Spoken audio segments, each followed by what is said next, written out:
Christmas at Earl and Peggy's did not look like the postcards. No snow, no frost, just a cool, golden brown world where the trees had shed their leaves and the ground was covered in a soft carpet of crunching amber. The air was crisp enough for light jackets, but warm enough that the grill smoked happily on the back porch and the children could run wild without freezing. It was the kind of December that felt like late fall, bright, earthy, and alive.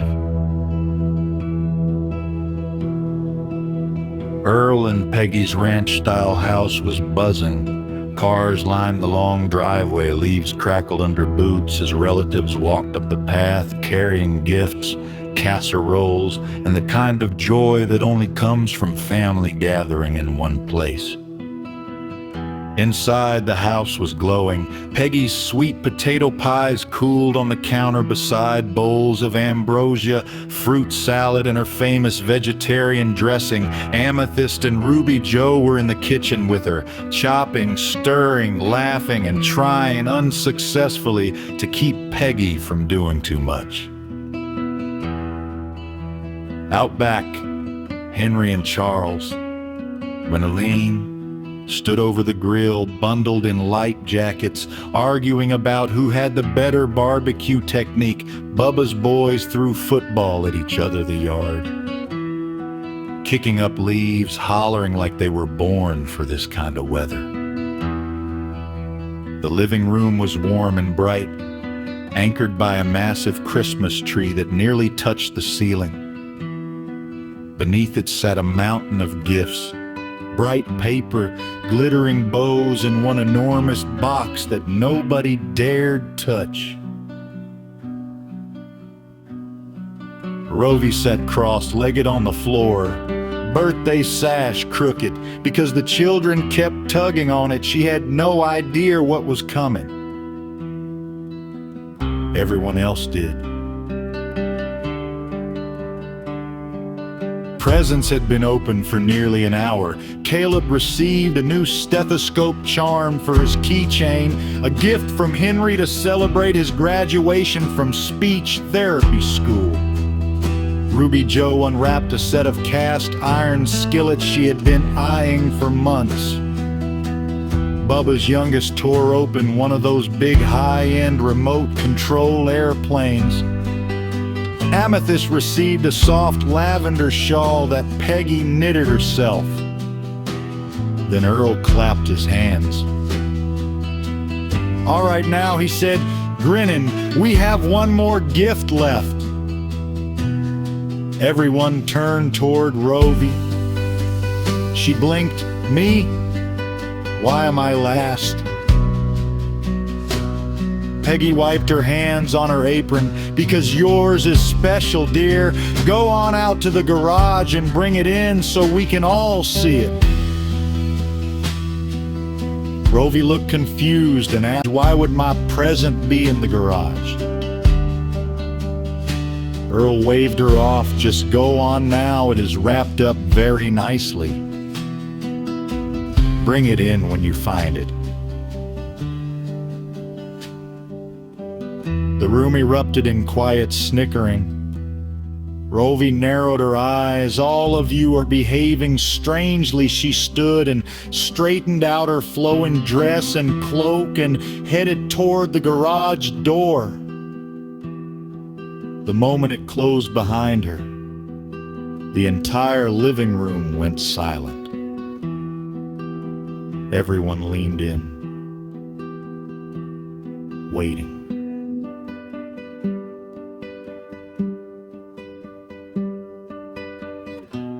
A moment passed. Another moment. Then, a scream so loud it shook the walls, followed by another and another. The living room exploded into laughter. Rôvi burst back inside. breathless, eyes wide, hands trembling. "Whose car is that?" Peggy was already crying. Earl was grinning like he had won the lottery. "Yes, ma'am," he said, "that is your car." Rôvi staggered back a step. No, absolutely not. That is far too expensive. I cannot accept that. I do not accept charity. All of you know I do not. I cannot. Earl held up a hand. "You remember when you told me you were willing to pay $100 for a car?" "Yes," she whispered. "Well," Earl said, "give me $100 and the car is yours. That way you keep your pride and I keep my word." Rôvi stared at him.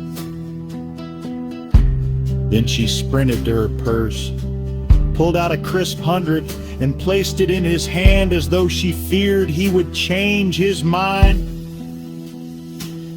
Earl wrote her a bill of sale on the back of an envelope.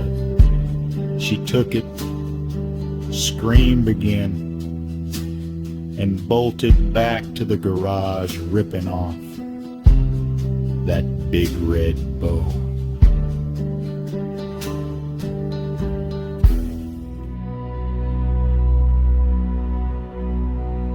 Caleb and two of Bubba's boys ran after her, piling into the car like it was a roller coaster. Rôvi slid into the driver's seat, hands trembling on the wheel. Caleb buckled in beside her. I am proud of you," he said, stuttering lightly but smiling wide. "Aunt Peggy told me how hard you worked for your license. You did it. You truly did it." Rôvi's eyes softened. "And I am proud of you as well. You are going to help so many people." She started the engine. The children in the back screamed with excitement. They drove off down the quiet road, leaves crunching under the tires as they went. Inside, the adults were setting the table, laying out plates, arranging the food. Peggy hummed as she worked. Henry checked the grill one last time. Charles wiped his hands on a towel and joined Earl at the counter. Earl asked, "Have you heard from Latham?" Charles nodded. "Yes, he is home on Christmas leave. He flew in last night. He said he is coming to the seminar today so he can see everyone."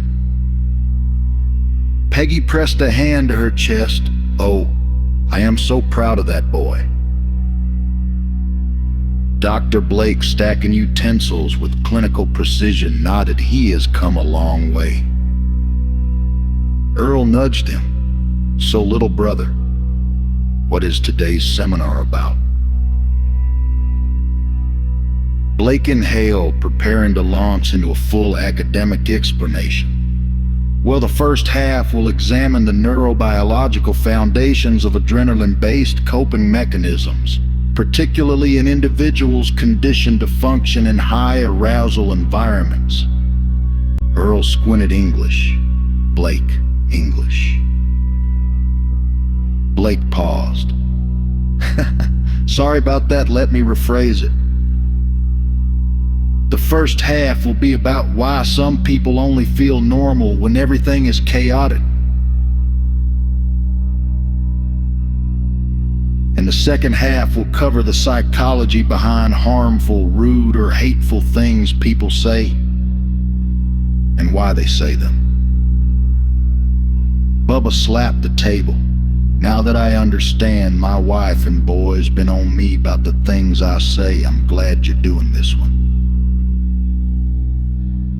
Peggy looked toward the window, watching for headlights.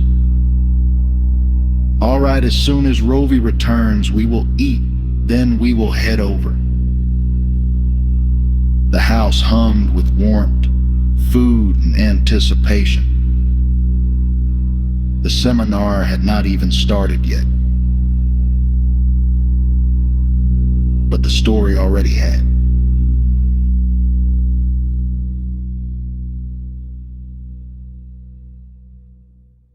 The classroom inside the professional building was already alive with quiet conversation when Latham walked in. He wore a dark Marine Corps sweater, the kind Marines often wear while on leave, paired with civilian jeans and regulation-style boots. Even out of uniform, the transformation was unmistakable. He stood taller now, broader, more muscular. His posture carried the unmistakable discipline of the Corps. His hair was cut in the standard Marine style, and although he had shaved that morning, a faint 5 o'clock shadow was already visible. His voice had deepened, and the way he carried himself made it clear. This was no longer the playful, irresponsible ladies' man who had left 2 years ago.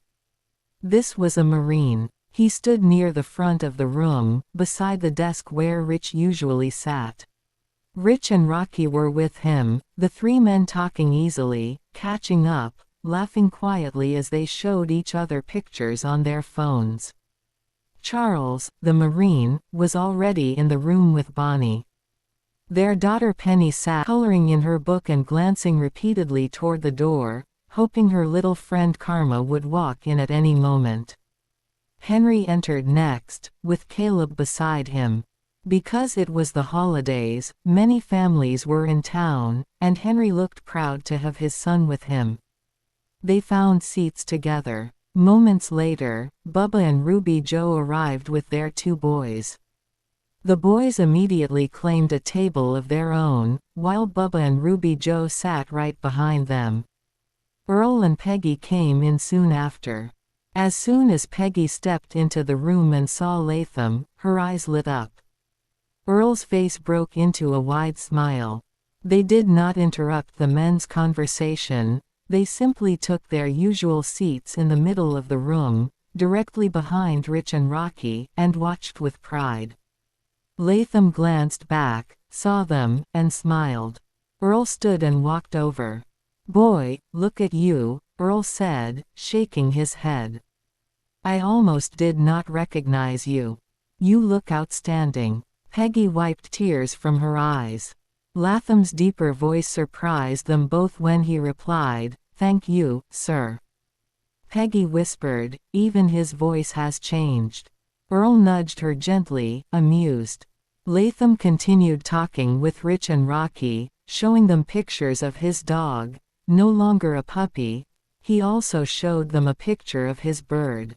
His fish had passed away, but he still had his bird and his dog, and he spoke about them with affection.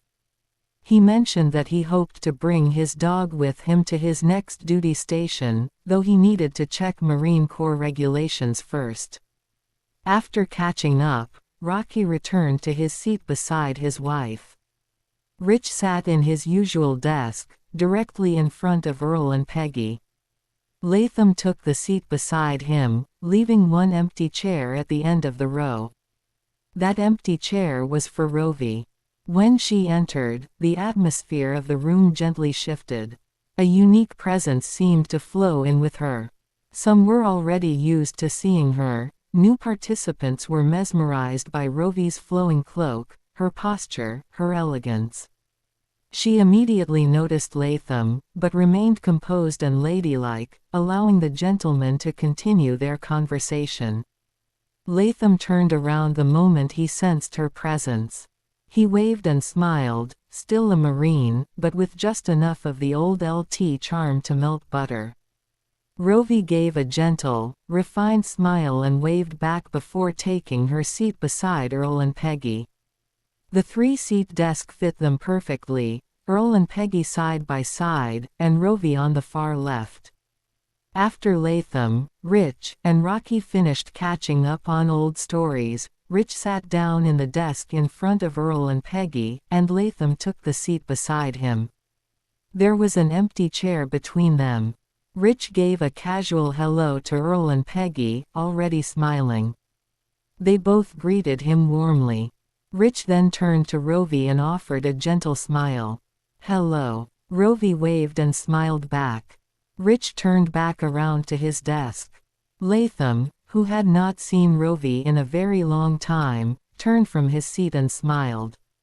How are you doing, Rôvi? I heard you got a new car.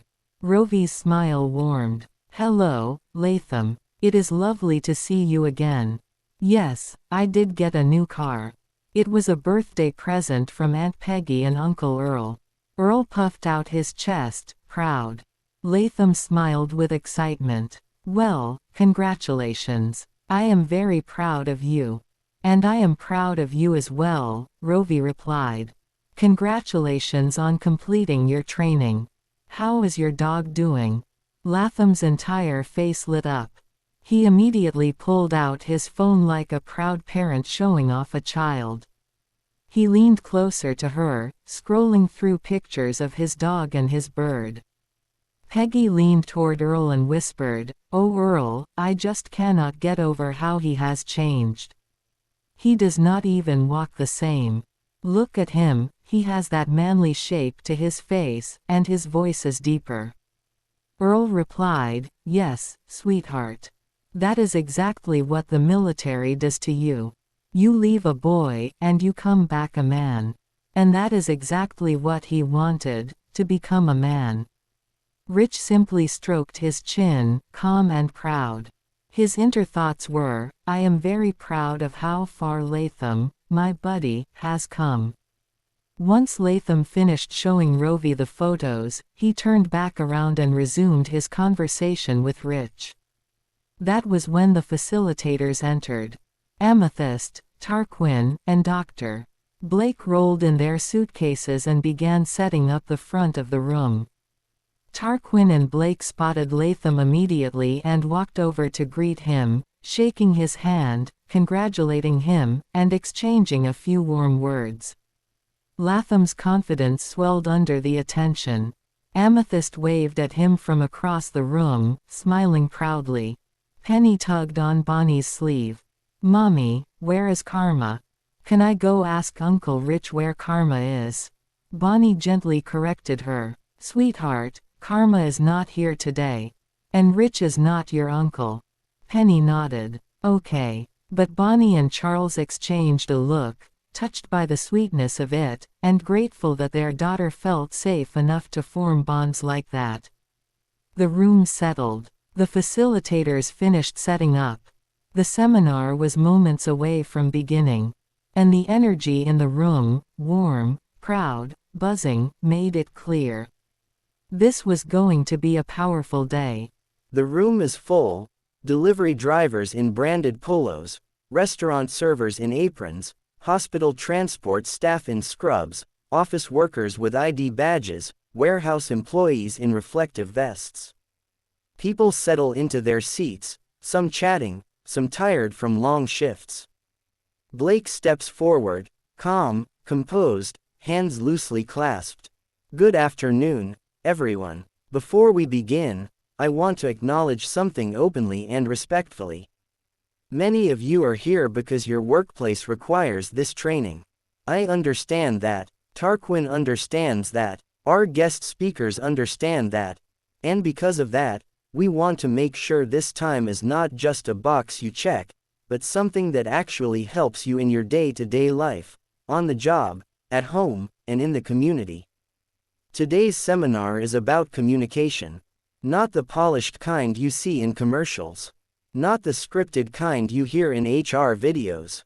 The real kind, the kind that happens in break rooms, in customer service lines, in hallways, in group chats, and in everyday conversations. We're going to talk about outdated phrases that used to be normal but aren't anymore. Comments that seem harmless but land in hurtful ways. Body-shaming language. Invasive questions people ask without thinking. And the cultural shifts that make certain words inappropriate today. This is not about blaming anyone. This is not about embarrassing anyone. This is about understanding people, and understanding how our words affect the people we work with, serve, and live beside. You'll hear from 3 specialists today, each one bringing a different lens. Professor Lila Hartwell, who studies modern etiquette and respectful communication. Mr. Devin Reyes, who works in cultural sensitivity and diversity training. Nia Caldwell, an advocate for body positivity and self-image. Each of them will take the floor one at a time. Tarquin will offer the community perspective. Amethyst will help us stay grounded emotionally. And I'll be here to connect everything back to the psychology behind why people say what they say, and how we can do better. Thank you for being here. Let's begin. Blake steps aside. The room quiets. The first guest speaker prepares to take the floor. The room shifts as Dr. Blake steps aside. Professor Lila Hartwell carries herself with the kind of elegance that isn't flashy, just grounded, confident, and deeply respectful. She wears a simple charcoal blazer, soft cream blouse, and glasses she adjusts gently as she approaches the podium. She smiles. She places a slim folder on the podium, looks around the room at the delivery drivers, restaurant workers, office staff, hospital transporters, and warehouse employees, and begins. Good afternoon, everyone. My name is Professor Lila Hartwell, and I specialize in modern etiquette and respectful communication. That's just a formal way of saying, I study how people talk to each other, and why some comments hurt more than we realize. Before we begin, I want to say something clearly. Most hurtful comments are not made by bad people. They're made by people who don't realize the impact of their words. She lets that settle. A few people nod. A few shift uncomfortably. She continues gently. Section 1. How language changes over time. Language evolves. What was normal in 1985 might be offensive in 2026. Not because people are too sensitive, but because we've learned more about each other. She writes 3 phrases on the board. You don't look disabled. Why don't you have kids yet? You're too pretty to be single. These comments were once considered harmless. Some were even meant as compliments. But today, we understand the hidden messages behind them. She breaks them down. You don't look disabled. Right pointing arrow implies disability has a look, and invalidates invisible conditions. Why don't you have kids yet? Right pointing arrow assumes fertility, desire, and personal circumstances. You're too pretty to be single. Right pointing arrow suggests a woman's worth is tied to being chosen. She pauses. None of these comments were created to hurt people. But they do. Section 2. Why people say these things. Professor Hartwell steps away from the podium, speaking conversationally. There are 3 main reasons people use outdated or hurtful language. Habit, curiosity, lack of awareness. Most people aren't trying to offend. They're trying to connect, but using outdated tools. She gives an example. When someone says, "You lost weight, you look great," they're trying to compliment you. But the hidden message is, "You didn't look great before." A few people in the room murmur in agreement. Section 3. How to ask questions without crossing boundaries. She writes a simple formula on the board. Curiosity plus respect equals safe conversation. Then she gives examples of respectful alternatives. Instead of, "Why don't you have kids?" Try, "Do you have any family you're close to?" Instead of, "What are you?" Try, "What's your cultural background?" Instead of, "You look tired." Try, "How are you holding up today?" She smiles softly. Small changes make big differences. Section 4. Body shaming without realizing it. She transitions smoothly. Let's talk about body comments. This is one of the most common areas where people accidentally hurt each other. She lists examples. You're big boned. You carry your weight well. You're not fat, you're thick. You're so skinny. Eat something. She raises a hand gently. Even positive sounding comments can reinforce shame. The safest rule is simple. If it's not your body, it's not your business. The room laughs softly, not mocking, but relieved. Section 5. How to correct someone without embarrassing them. Professor Hartwell demonstrates a calm, respectful correction technique. The 3-step correction method. Acknowledge the intention. I know you didn't mean anything by that. Name the issue gently, but that phrase can come across as hurtful because. Offer a better alternative. A safer way to ask might be. She explains. This method protects the dignity of the person you're correcting. It keeps the conversation safe, not confrontational. Section 6. Closing message. She returns to the podium, voice soft but firm. Respectful communication is not about being perfect. It's about being aware. If you leave here today with one thing, let it be this. Words don't have to be loud to be hurtful. And kindness doesn't have to be complicated. She steps back, giving the room a moment to breathe. Then she nods to Dr. Blake and Tarquin, signaling her segment is complete. The room shifts again as Professor Hartwell steps away. Devin Reyes steps forward. He wears a simple button-down shirt, sleeves rolled neatly to the forearms, and a lanyard with a diversity training badge clipped to his pocket. His presence is approachable, no ego, no stiffness, just a grounded confidence. He gives a small nod to Blake, then to Tarquin, then to the room. He walks to the front with the calm stride of someone who has spent years talking to real people in real workplaces, warehouses, hospitals, call centers, schools, restaurants, and community centers. He rests his hands lightly on the podium and begins. Good afternoon, everyone. My name is Devin Reyes. I work in cultural sensitivity and diversity training, which is just a long way of saying. I help people understand each other. Not agree on everything, just understand. He looks around the room at the uniforms, the badges, the tired eyes, the crossed arms, the curious faces. I've trained thousands of employees across dozens of industries, and I can tell you something honestly. Most cultural conflicts don't come from hate. They come from misunderstanding. Section 1. Culture is more than race. Devin steps away from the podium, speaking with his hands. When people hear the word culture, they think race. But culture is much bigger than that. He lists examples on the board. Age, region, religion, gender, disability, family structure, work background, immigration experience, socioeconomic class. He turns back to the room. Culture is the lens you see the world through. And everyone's lens is different. A few employees nod, especially the older ones and the immigrants. Section 2. Why certain questions feel invasive. Devin writes 3 common workplace questions. Where are you really from? What are you mixed with? Do you speak good English?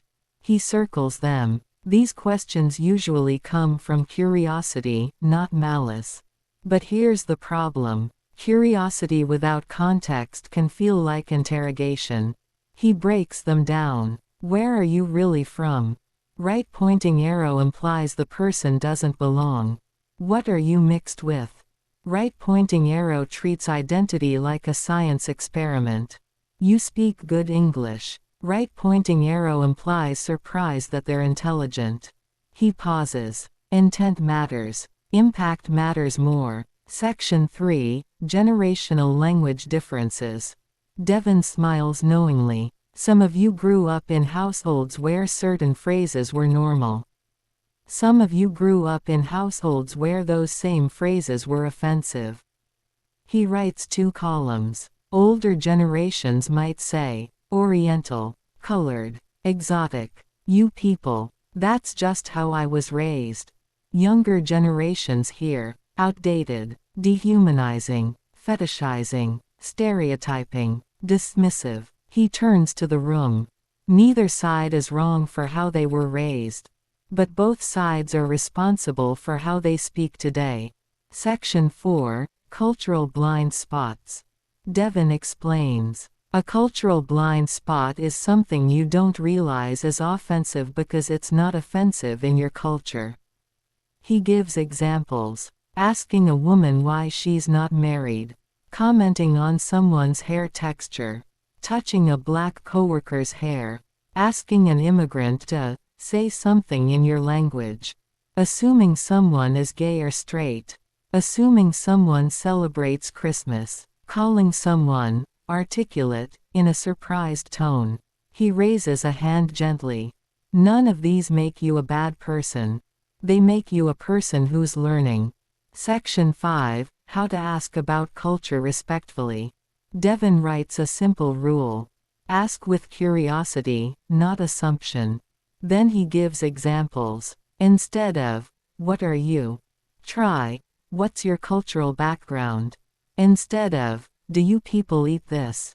Try, is this food part of your culture? Instead of, why do you dress like that? Try, is your clothing connected to your culture or faith? He smiles. People love sharing their culture when they feel respected. Section 6, Microaggressions Without Realizing It. Devin explains. A microaggression is a small comment with a big impact. He lists examples. You're so articulate. You don't act black. You're pretty for a dark-skinned girl. You're not like other Mexicans. You're one of the good ones. I don't see color. He pauses. Microaggressions are usually said by people who don't realize they're hurtful. That's why we're here, to learn. Section 7, Closing Message. Devin returns to the podium, voice steady. Cultural sensitivity is not about walking on eggshells. It's about walking with awareness. You don't have to know everything. You just have to care enough to try. He nods respectfully to the room, then to Blake and Tarquin. His segment ends with a quiet, thoughtful stillness in the room, employees processing, reflecting, understanding. Devin finishes his segment and steps back. The room is quiet. Dr. Blake steps forward. And now, he says gently, we're going to shift into a topic that affects almost everyone in this room. Whether you've been judged, commented on, compared, or questioned about your body, your appearance, or your worth. Please welcome our final speaker for this segment, Nia Caldwell. Nia steps forward. She is full-figured, confident, and radiant without trying to be. Her outfit is simple. A soft mauve dress, natural curls, minimal jewelry. But she carries herself with the quiet authority of someone who has fought hard for her self-worth. She walks to the front with a gentle smile, not performative, but reassuring. She places her notebook on the podium, looks around the room, and speaks in a warm, steady voice. Hi, everyone, I'm Nia, and I'm here to talk about something most of us have experienced, even if we don't talk about it. 1. Opening. The human truth. Let me start with something simple and honest. People comment on bodies they don't live in, and most of the time, they don't realize how deep those comments cut. She looks around the room, at the delivery drivers, the restaurant servers, the office workers, the warehouse staff. I've been plus size my whole life. I've heard it all. You're pretty for a big girl. You have such a pretty face. You'd be gorgeous if you lost weight. Are you sure you want to eat that? You're brave for wearing that. And the thing is, most people thought they were being nice. She lets that sit. A few people shift uncomfortably. Others nod. 2. Why body comments hurt. Nia steps away from the podium, speaking gently. Body comments hurt because they touch the part of us that's most vulnerable, our sense of worth. She writes 3 words on the board. Shame, comparison, expectation. These are the 3 things people feel when someone comments on their body, even if the comment is meant as a compliment. She breaks them down. Shame, right pointing arrow. Something is wrong with me. Comparison, right pointing arrow. I'm not good enough compared to others. Expectation right pointing arrow. I have to change to be accepted. She turns back to the room. No one should feel that way because of a comment someone made in passing. 3. The hidden harm in niece comments. Nia lists common phrases. You carry your weight well. You're not fat, you're thick. You look so much better now that you lost weight. You're so skinny. Eat something. You're aging well for your age. You don't look like you have kids. She raises her eyebrows gently. These sound like compliments, but they're actually comparisons. They compare you to a version of yourself you never asked to be. 4. Invasive questions people ask without thinking. She writes, why don't you have kids yet? Why are you still single? When are you going to settle down? Are you pregnant? Is that your real hair? She turns to the room. These questions are personal. They assume things about someone's life, body, fertility, relationships, and identity. Her voice softens. You never know what someone is carrying. 5. How to compliment without causing harm. Nia smiles warmly. Let's talk about what to say.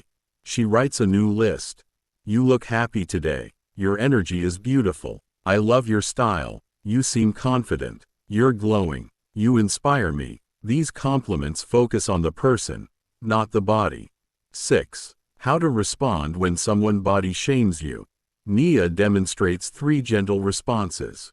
I'm comfortable with my body. Thank you. I prefer not to discuss my weight. That comment doesn't feel respectful to me. She explains. You don't have to defend your body. You don't have to explain your choices. You don't have to shrink yourself to make others comfortable. 7. Closing message. Nia returns to the podium, voice soft but powerful. Your body is not a community project. It is not up for public review. It is not a conversation starter. It is your home, and you deserve to live in it without apology. She steps back, giving the room a moment to breathe. Some employees wipe their eyes. Others sit straighter, as if reclaiming something inside themselves. She nods to Blake, Tarquin, and Amethyst, her segment complete. Tarquin steps forward, the room's emotional temperature. Nia's last words, your body is not a community project, are still hanging in the air. The room is quiet in that way where people are not just listening, they're feeling. A few employees stare at the floor. One warehouse worker in a reflective vest wipes his eyes quickly with the back of his hand. A restaurant server shifts her weight, arms folded, but her jaw is softer now. Tarquin steps forward, like someone who has been in rooms like this his whole life. He steps forward from his chair, gives Nia a small nod of respect as she returns to her seat, and then turns to face the room. No podium, no notes, just him. Tarquin's presence, community, not theory. He lets a few seconds pass before he speaks. All right, he says quietly, voice steady, let's just stay right here for a moment. He looks around the room, at the uniforms, the tired faces, the guarded eyes, the softened ones. I'm Tarquin. Some of you know me from earlier. Some of you don't. I'm not a professor. I'm not a doctor. I'm not a specialist with a fancy title. I'm the guy who hears these stories in real time.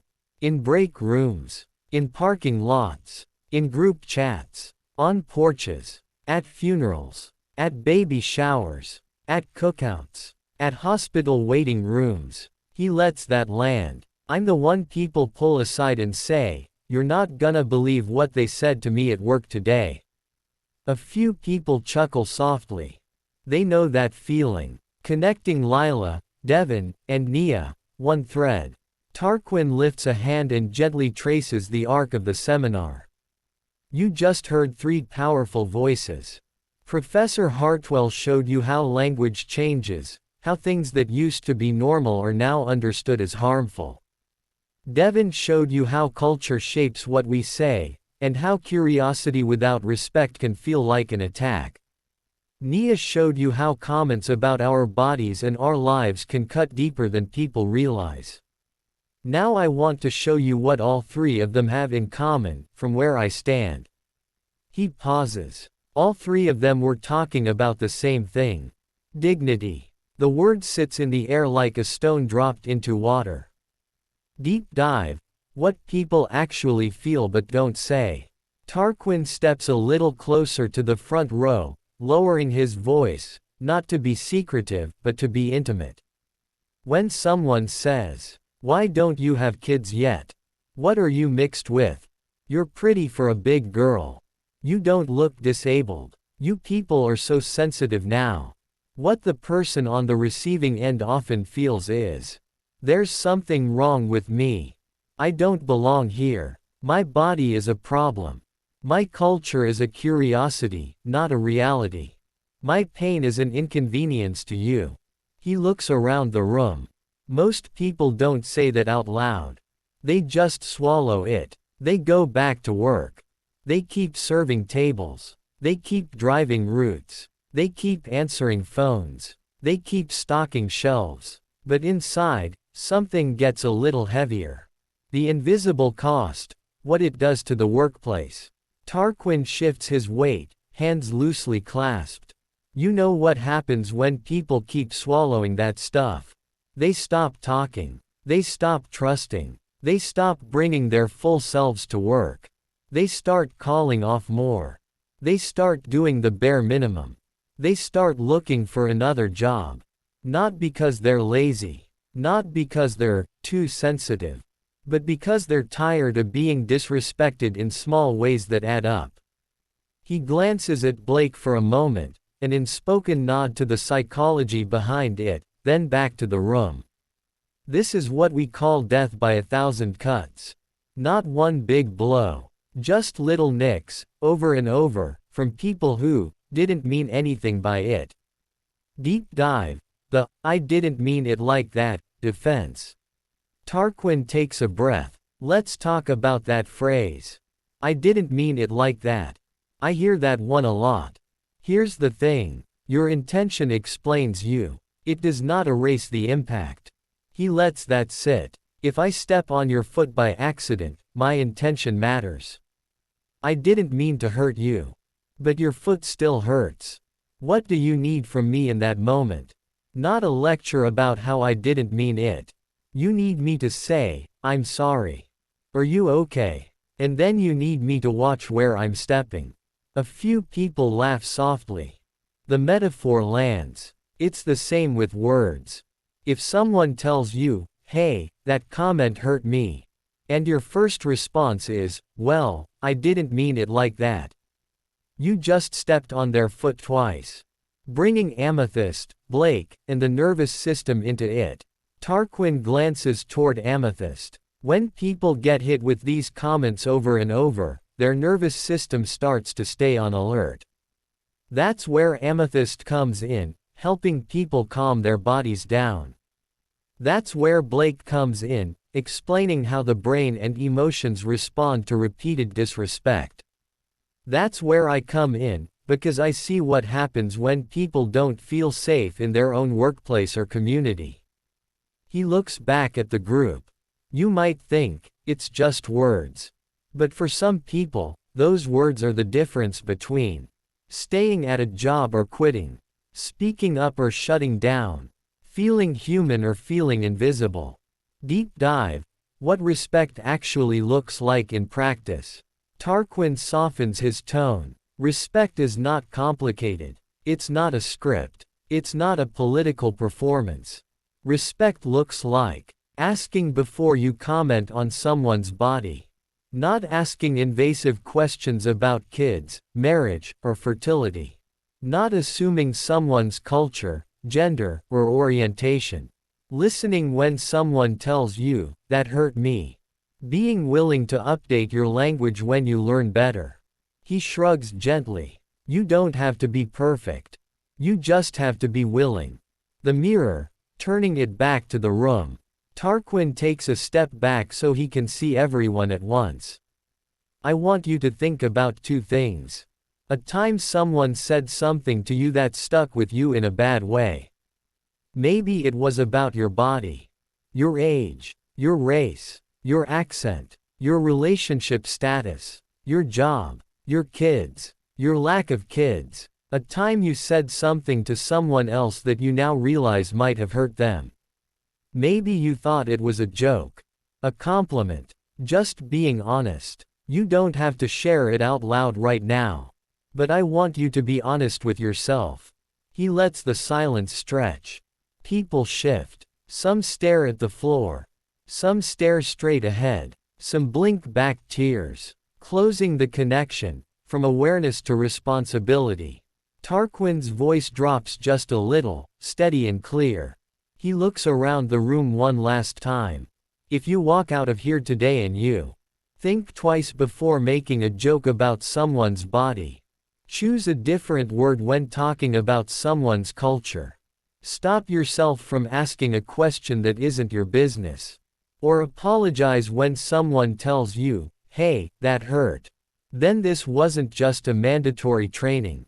It was a turning point. Then he steps back, giving the space back to Blake and Amethyst. Amethyst rises slowly, smoothing her blouse with one hand, and walks to the front of the room with a soft, steady presence. She doesn't carry notes. She doesn't need them. Her strength is lived experience, emotional grounding, and the ability to speak truth without raising her voice. She stands in the center, not behind the podium, and lets the room settle. Her voice is gentle, but it carries. Mindfulness, she begins, is not meditation. It's not breathing exercises. It's not sitting cross-legged on a mat. She pauses, letting the room lean in. When I say mindfulness, I mean a filter. A pause. A moment of awareness before you open your mouth. She lifts her hand slightly. Mindfulness means asking yourself, who is around me? How might this land? Is this the right moment? Is this the right phrasing? She takes a breath. And I want to show you why that matters. Amethyst steps a little closer to the audience. An African American woman told me this story. She was standing in line at a restaurant. Two older Caucasian individuals were in front of her, discussing what they wanted to order. She reenacts the tone, not mocking, just illustrating. I don't want black beans. I hate black beans. Black beans are the worst. Nope. Don't like black beans. Never have. A few people in the room shift uncomfortably. Some nod, they've been there. Amethyst continues softly. Now, was that deliberate? Was it coincidence? We don't know. She raises a hand gently. But mindfulness would have said, there is a black woman standing right behind me. Maybe I shouldn't repeat the word black in a negative tone over and over. She lets that land. Even if the topic is food, the impact is still real. She moves to the next example. A woman of African descent was in a 55-plus community library. Two elderly ladies were looking at a picture book of swans. Amethyst's voice stays calm. One said, "Oh, look at these beautiful white swans." The other replied, "Yes, I hate the black ones. The black ones are ugly." A few people in the room wince. The African American woman closed her book and walked out. Amethyst nods slowly. Again, was it deliberate? Was it coincidence? We are not here to judge intention. She places her hand over her heart. We are here to understand impact. Amethyst steps back just enough to see the whole room. Mindfulness means thinking before you speak. It means being aware of the people around you. It means remembering that certain words carry history. She gives a simple example. You might be in a Mexican restaurant, excited about your food, and say, "Oh, I can't wait to have some black beans." She smiles gently. That's fine. That's neutral. That's about food. Then her expression shifts. But if you say, in front of someone who is clearly brown-skinned or of African descent, "I hate black and brown beans. I only like white beans." Now the sentence has a different weight. A few people nod slowly. Mindfulness is the difference between those two moments. Amethyst's tone deepens. Everyone in this room knows not to use the N-word. That is obvious. But some people try to get clever with code words. She shakes her head gently. Code words are still racist.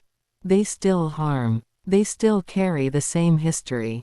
She gestures softly. And that history is why certain phrases, about beans, about swans, about colors, can land differently depending on who is in the room.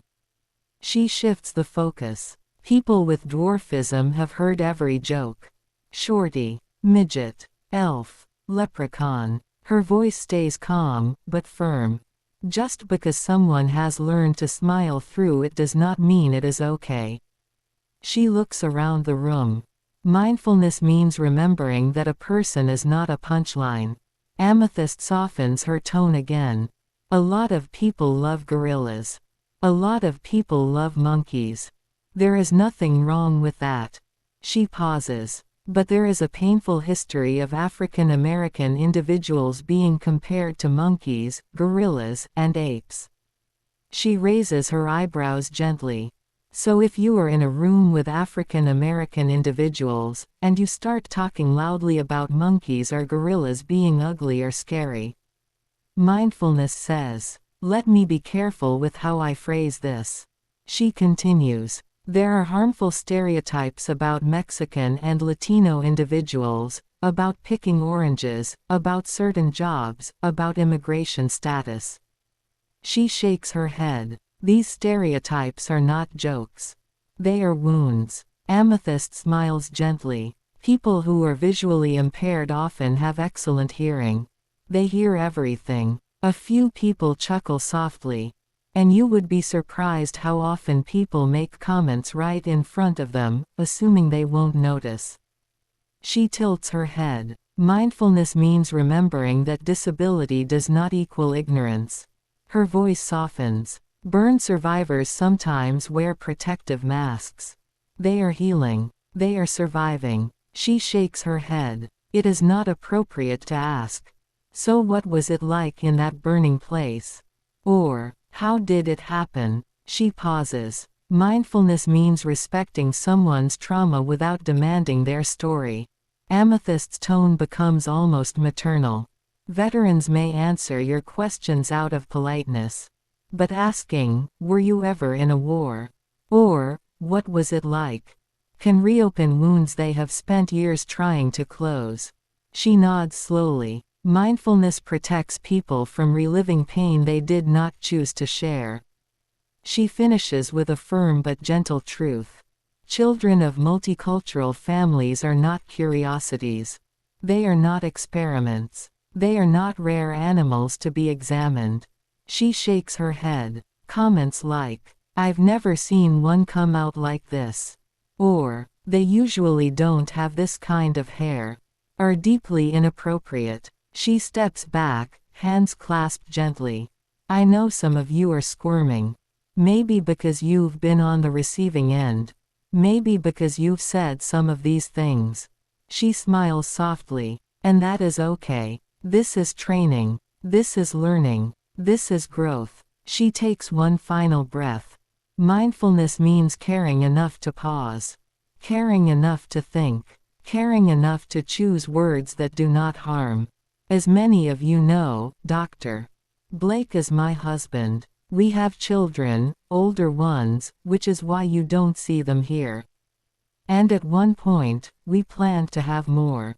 But we made a decision as a couple that our calling, this work, these seminars, helping people, was where we needed to put our energy. That was our choice. She lets that settle. But not everyone gets to make that choice. Her voice becomes gentle but firm. There are people who cannot have children. There are people who have tried for years. There are people who have lost babies. There are people whose bodies cannot safely carry a pregnancy. There are people who have been through IVF after IVF, adoption paperwork after adoption paperwork, and still ended up with empty arms. A few people in the room lower their heads. So when you walk up to someone, male or female, and say, "How come you don't have kids?" You have no idea what wound you might be ripping open. She gestures softly. That woman may smile politely and say, "Oh, we're just not ready yet," because she doesn't owe you her medical history. But she may go home and cry in her partner's arms because you touched a bruise she's been trying to heal.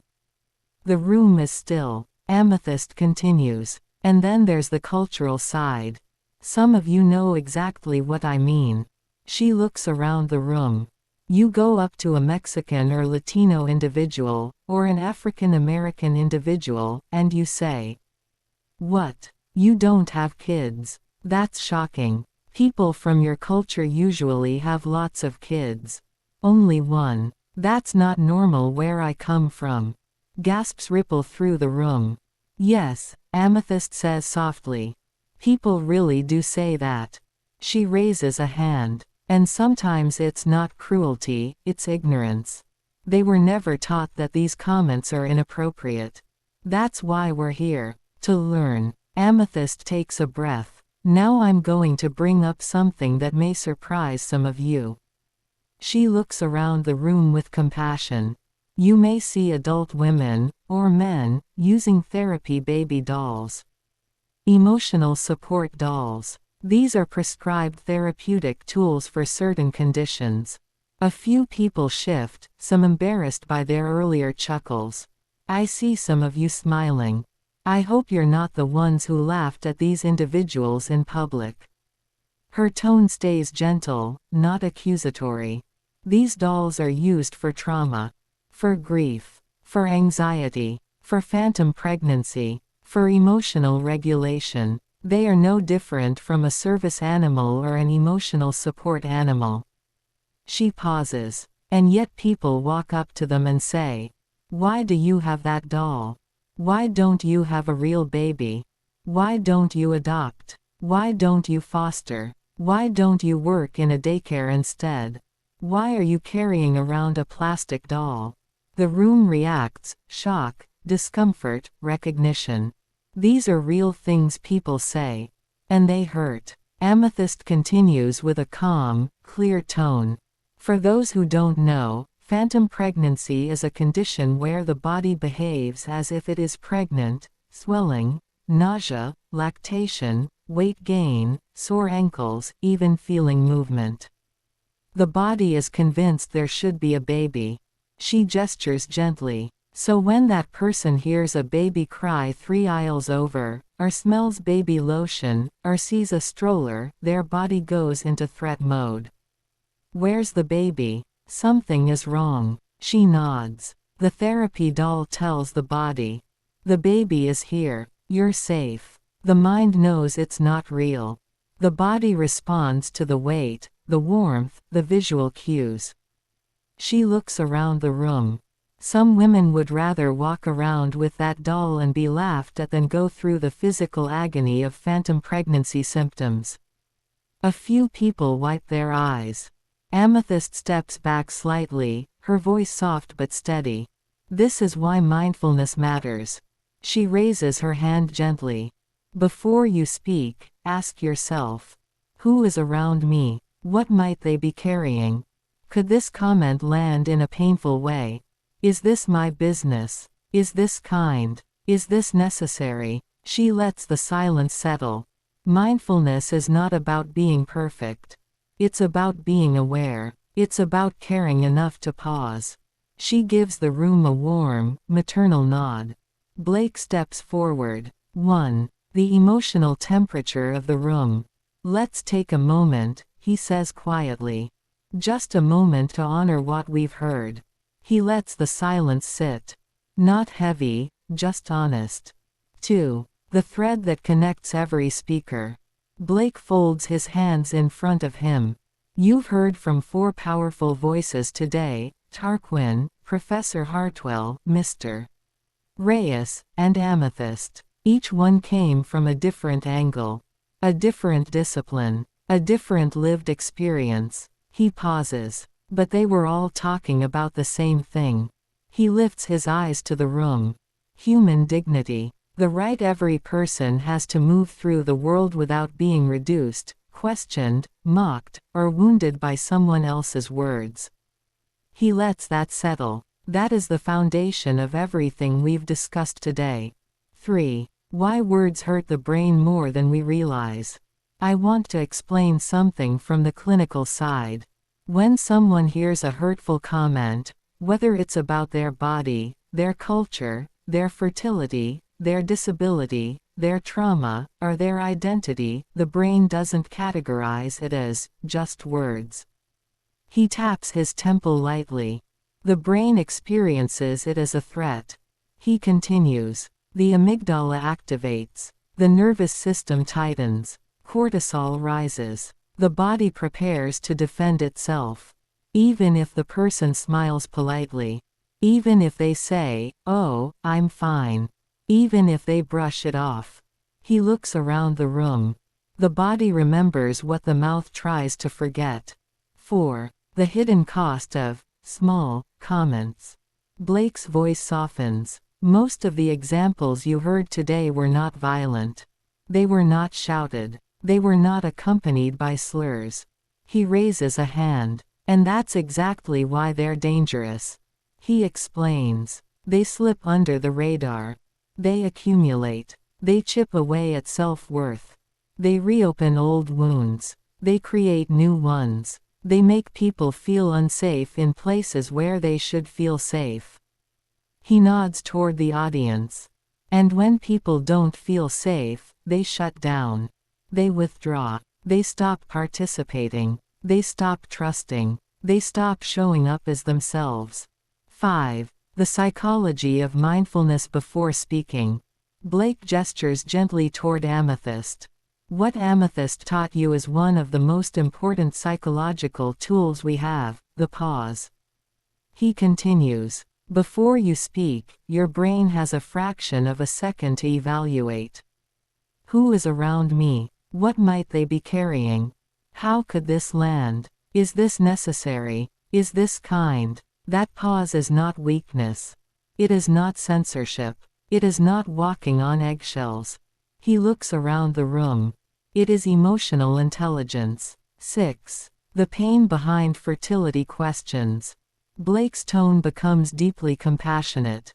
When Amethyst spoke about fertility, miscarriage, IVF, adoption barriers, and medical conditions that prevent pregnancy, she was speaking for millions of people who carry silent grief. He continues. Questions like, why don't you have kids?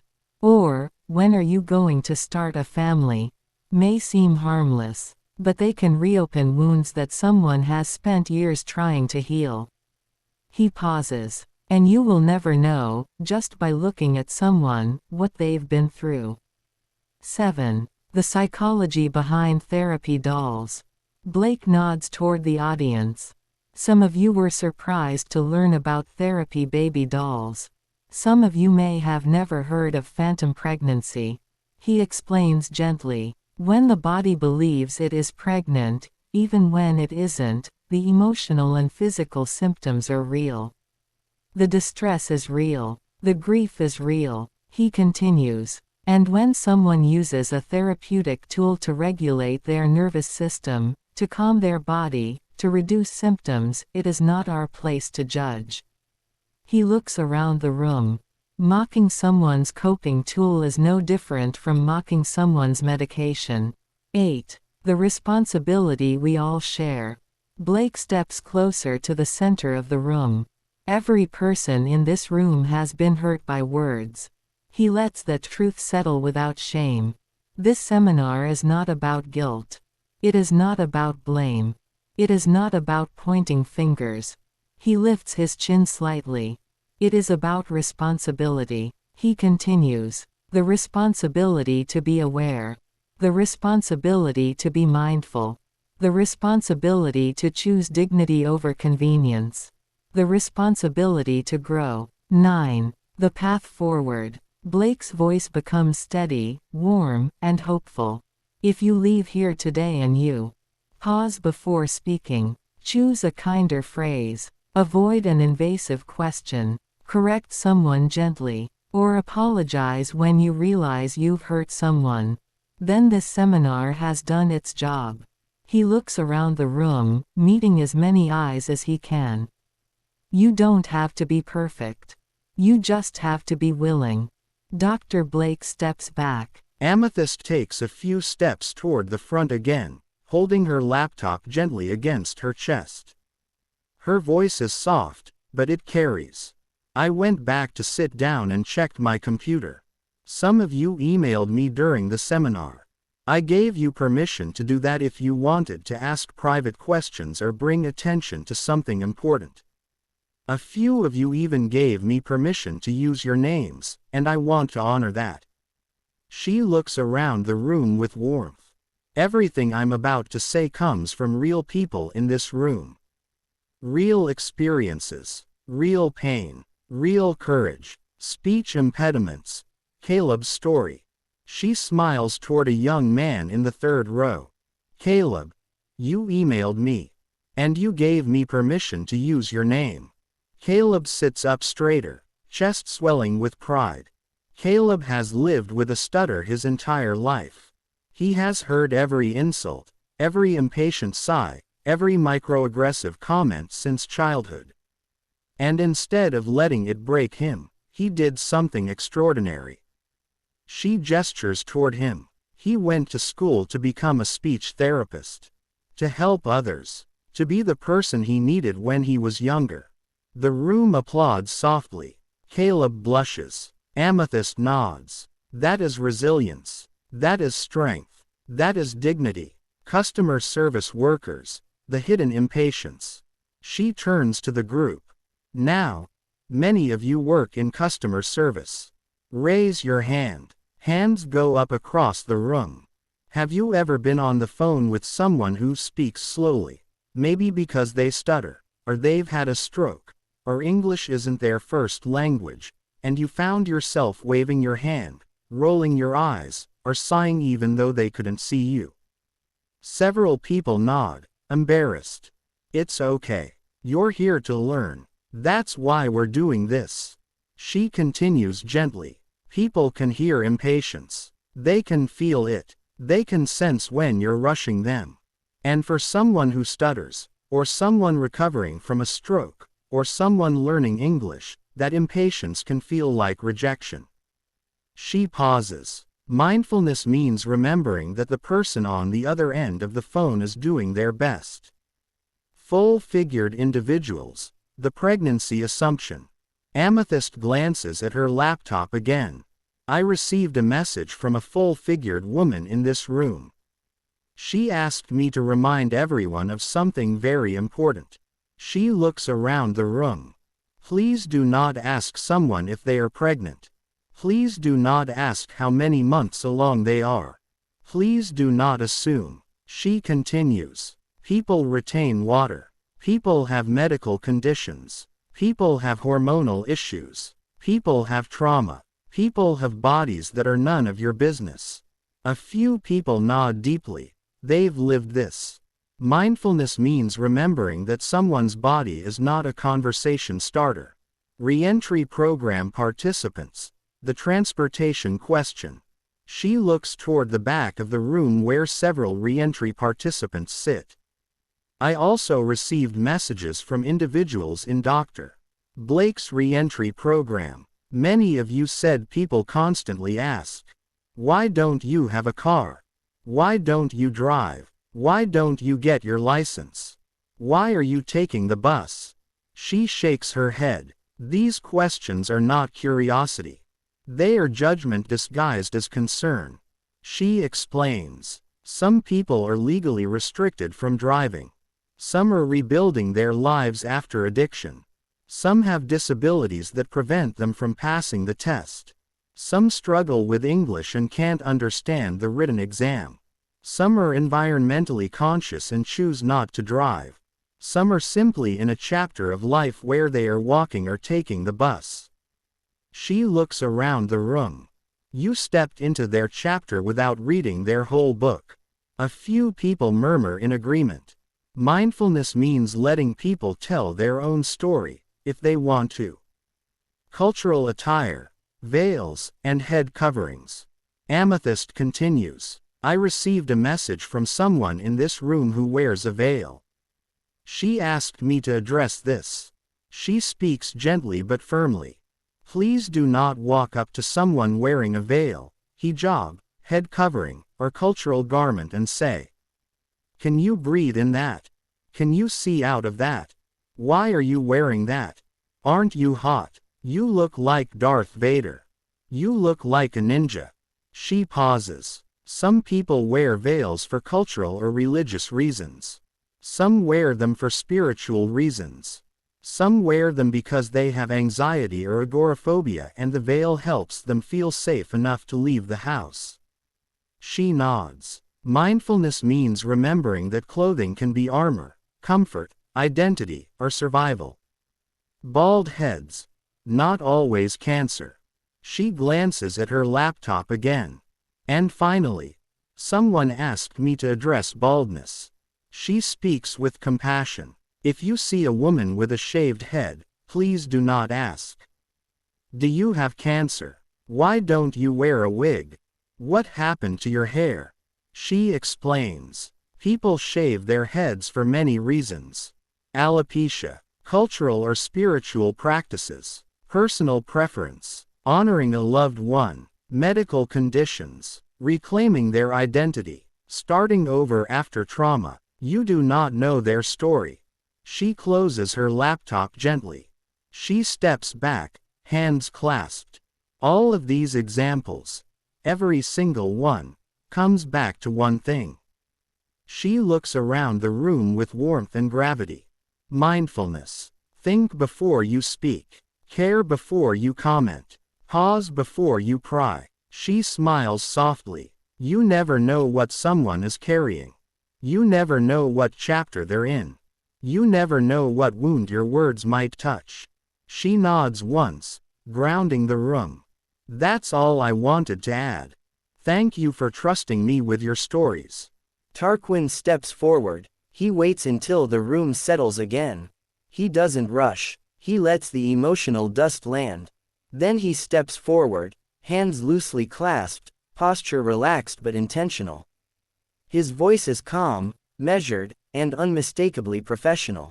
Before we close this out, I want to speak to you from the community side of all this, because everything you just heard from Dr.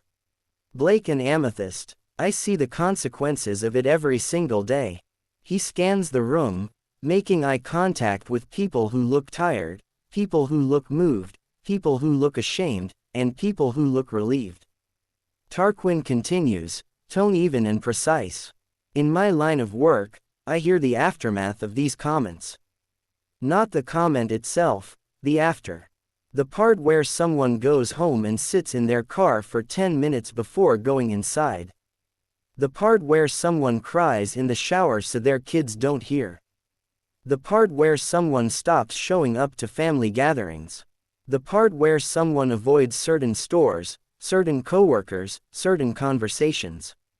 He pauses. Most of the harm isn't loud. It's quiet. It's subtle. It's cumulative. He gestures gently toward Amethyst. What she said about mindfulness. That's not theory. That's survival for a lot of people. He continues. A slow speaker on the phone isn't an inconvenience, they're a human being trying their best. A full-figured person isn't a pregnancy announcement waiting to happen, they're a human being with a story you don't know. A person taking the bus isn't a mystery to solve, they're a human being navigating their chapter. A woman with a shaved head isn't a spectacle, they're a human being with reasons that belong to them. A person wearing cultural attire isn't a curiosity, they're a human being practicing comfort, faith, or safety. He nods slowly. Mindfulness is not about being politically correct. It's about being humanly correct. Tarquin's tone deepens, still controlled. You may think a comment is small. You may think it's harmless. You may think it's curiosity. But the community sees the patterns. He lists them calmly. We see who gets questioned the most. We see who gets joked about the most. We see who gets stared at the most. We see who gets doubted the most. We see who gets dismissed the most. He looks around the room. And we see who gets tired the fastest. Tarquin steps a little closer to the front row. There's a difference between curiosity and intrusion. Curiosity says, I want to understand you. Intrusion says, explain yourself to me. He lets that settle. People don't owe you their medical history. People don't owe you their trauma. People don't owe you their fertility journey. People don't owe you their immigration story.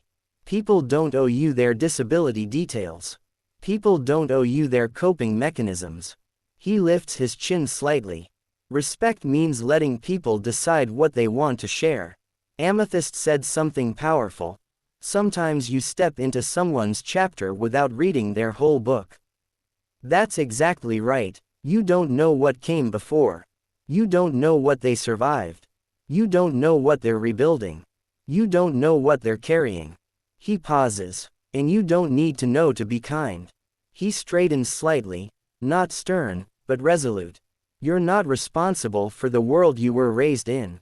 But you are responsible for the world you help create from this point forward.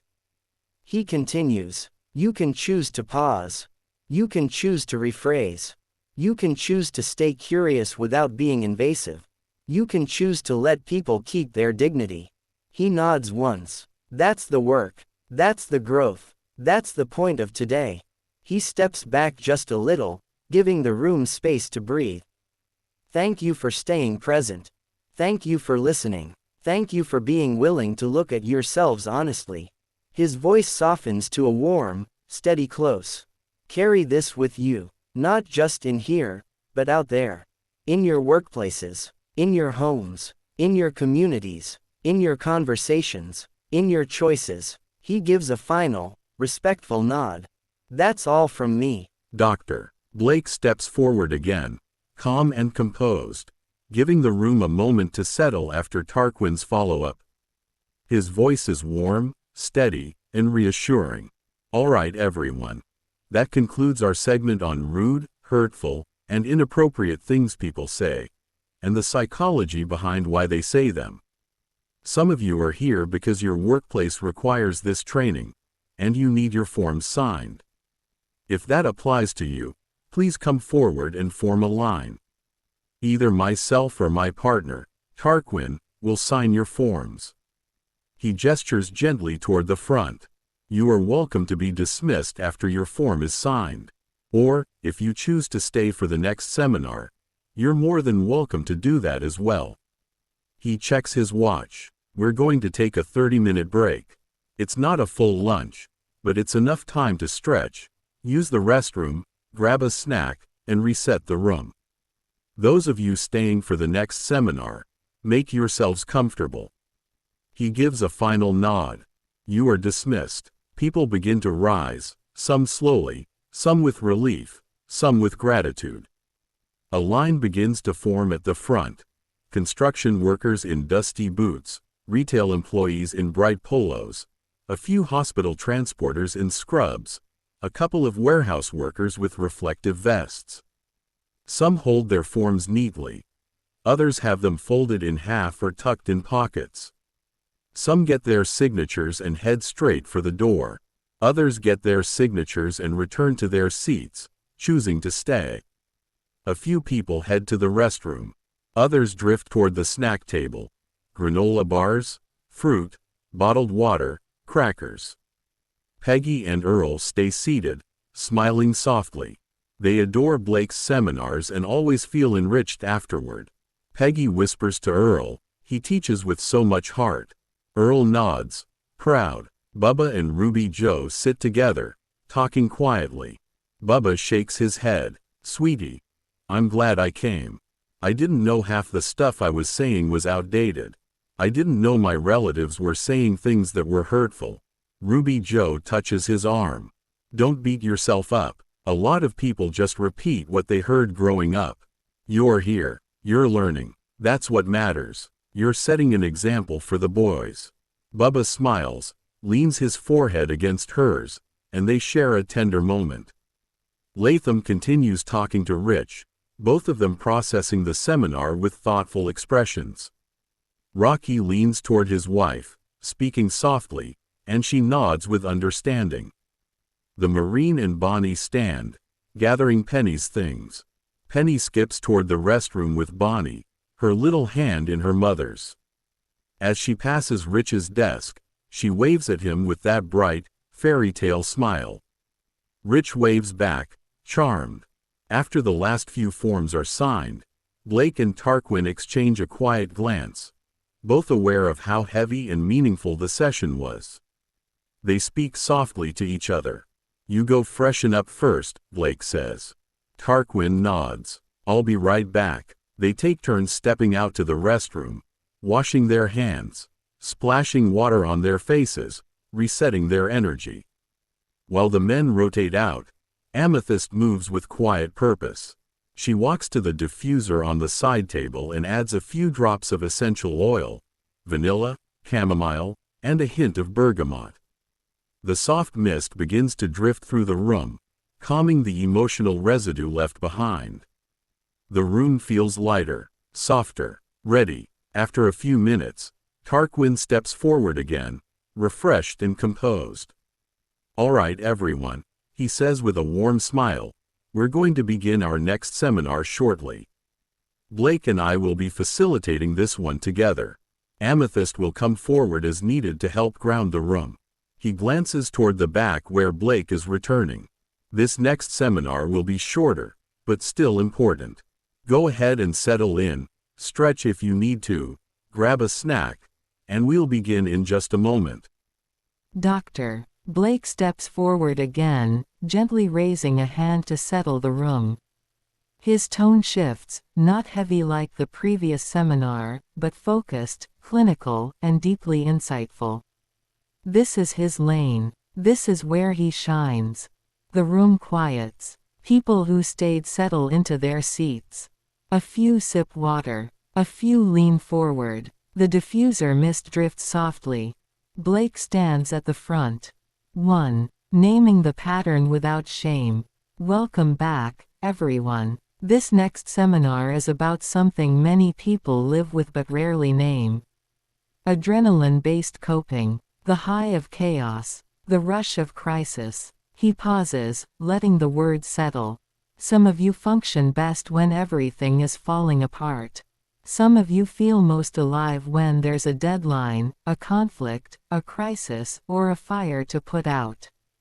Some of you crash emotionally the moment things get calm." He nods gently. "This is not a personality flaw. This is a survival pattern." 2. Why some people are drawn to chaos. When someone grows up in an environment where chaos is normal, yelling, instability, unpredictability, emergencies, the brain adapts. He explains with clinical clarity. The nervous system becomes wired for high alert. Calm feels unfamiliar, even unsafe. Stillness feels like something is wrong. The body becomes addicted to adrenaline spikes. Crisis becomes the only time the mind feels sharp, focused, or alive. He continues. Your brain learns that adrenaline equals clarity. So when life gets quiet, the brain starts searching for the next hit. 3. The adrenaline cycle. Blake draws an invisible circle in the air. There is a predictable cycle. Trigger, stress, conflict, deadline, danger. Spike, adrenaline floods the system. Focus, you feel sharp, powerful, capable. Crash, exhaustion, irritability, emotional drop. Restlessness, the urge to create or find another crisis. This cycle can repeat for years without a person realizing it. He looks around the room. Some of you are nodding because you've lived this. 4. Why calm feels uncomfortable. When someone grows up in chaos, calm can feel threatening. Not because calm is bad, but because calm is unfamiliar. He explains. Calm feels like waiting for the next explosion. Calm feels like vulnerability. Calm feels like boredom, emptiness, or danger. Calm feels like something is missing, the adrenaline. So the person unconsciously creates chaos to feel normal again. 5. The hidden cost of adrenaline coping. Blake's voice deepens. Adrenaline coping works, until it doesn't. He lists the consequences: emotional burnout, chronic fatigue, irritability, difficulty relaxing, trouble sleeping, relationship conflict, impulsive decisions, feeling empty without crisis, difficulty with long-term stability, emotional crashes after the high. He nods. Some of you know exactly what that crash feels like. 6. Why people don't realize they're doing it. Blake continues. Most people who rely on adrenaline coping don't know they're doing it. They think, I work best under pressure. I'm just a crisis person. I don't like slow days. I need excitement. I can't sit still. I get bored easily. I don't know how to relax. But underneath those statements is a nervous system that never learned safety. 7. What this seminar will cover. Blake outlines the structure. In this seminar, we're going to explore the neurobiology of adrenaline coping, why some people chase chaos, why calm feels unsafe, how childhood environments shape adult coping, the difference between adrenaline and motivation, how to break the cycle without shame, how to build a nervous system that can tolerate peace, how to recognize when you're entering the adrenaline loop, how to support someone who lives in crisis mode. Tarquin will translate this into real-world examples. Amethyst will help us stay grounded. And we'll walk through this together. 8. A gentle invitation. This seminar is not about blaming yourself. It's about understanding yourself. He looks around the room with warmth. If you've lived your whole life in chaos, you adapted. You survived. Your brain did what it had to do. He nods once. Now let's understand it. He steps back slightly. Tarquin, you're up. Doctor. Blake continues speaking at the front of the room, unaware at first of the storm quietly forming in the back row. His tone is calm, clinical, deeply grounded. 1. The first step. Recognizing the pattern. Breaking the adrenaline cycle begins with awareness, Blake says, pacing slowly. You cannot change a pattern you cannot see. He gestures gently. Some of you have lived in chaos so long that calm feels like danger. Your nervous system is wired to expect the next explosion. So the first step is simply noticing. When you feel restless in calm. When you feel empty without crisis. When you pick fights to feel alive. When you procrastinate to create pressure. When you confuse adrenaline with purpose. Awareness is the doorway. 2. Step 2. Teaching the body what safety feels like. Blake continues, unaware. The second step is retraining the nervous system. You cannot think your way out of adrenaline addiction, you must teach your body what calm feels like. He lists examples. Slow breathing, predictable routines, gentle physical activity, safe relationships, environments without chaos, moments of stillness, mindfulness practices, grounding exercises. He pauses. Your body must learn that calm is not a threat. 3. Step 3. Interrupting the adrenaline loop. Blake continues, voice steady. The third step is learning to interrupt the loop before the adrenaline spike takes over. He explains. Pause before reacting. Step away from the situation. Name what you're feeling. Slow your breathing. Ground your senses. Delay decisions until the crash passes. He adds. Adrenaline makes everything feel urgent. But urgency is often an illusion. Dr. Blake was midway through explaining how to interrupt the adrenaline cycle when Rich's phone vibrated in his pocket. In his old life, Rich depended on his phone for business, constant calls, constant pressure, constant temptation. But ever since leaving that lifestyle, getting on parole, and entering the reentry program, he'd followed Dr. Blake's advice and changed his number. It was a deliberate severing of old ties, old acquaintances, and old temptations. Now only a handful of people had his new number: his parole officer, Sherry, the mother of his daughter, his boss, and a few trusted friends. A buzz now meant something real. Something important. Something that wasn't tied to trauma bonds, favors, or unhealthy patterns. Rich glanced down casually at first, then quietly lowered the phone into his lap so he wouldn't disturb the room. The text read, "Hey, are you at home?" He typed back quickly, "No, I'm in a seminar." He set the phone down. A moment later it vibrated again, sharper this time. "What time will the seminar be over? When will you be home?" "I'll give you updates in a second." Rich's brow furrowed. He replied, "Should be done in about 3 hours.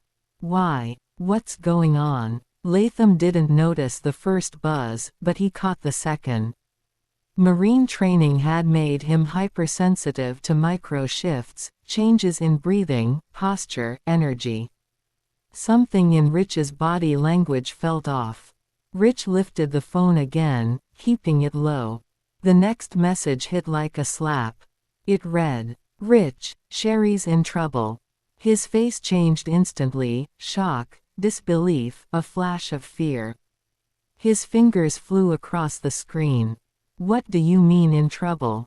Is Karma safe?" Latham's eyes narrowed. Earl caught it too. So did Charles the Marine.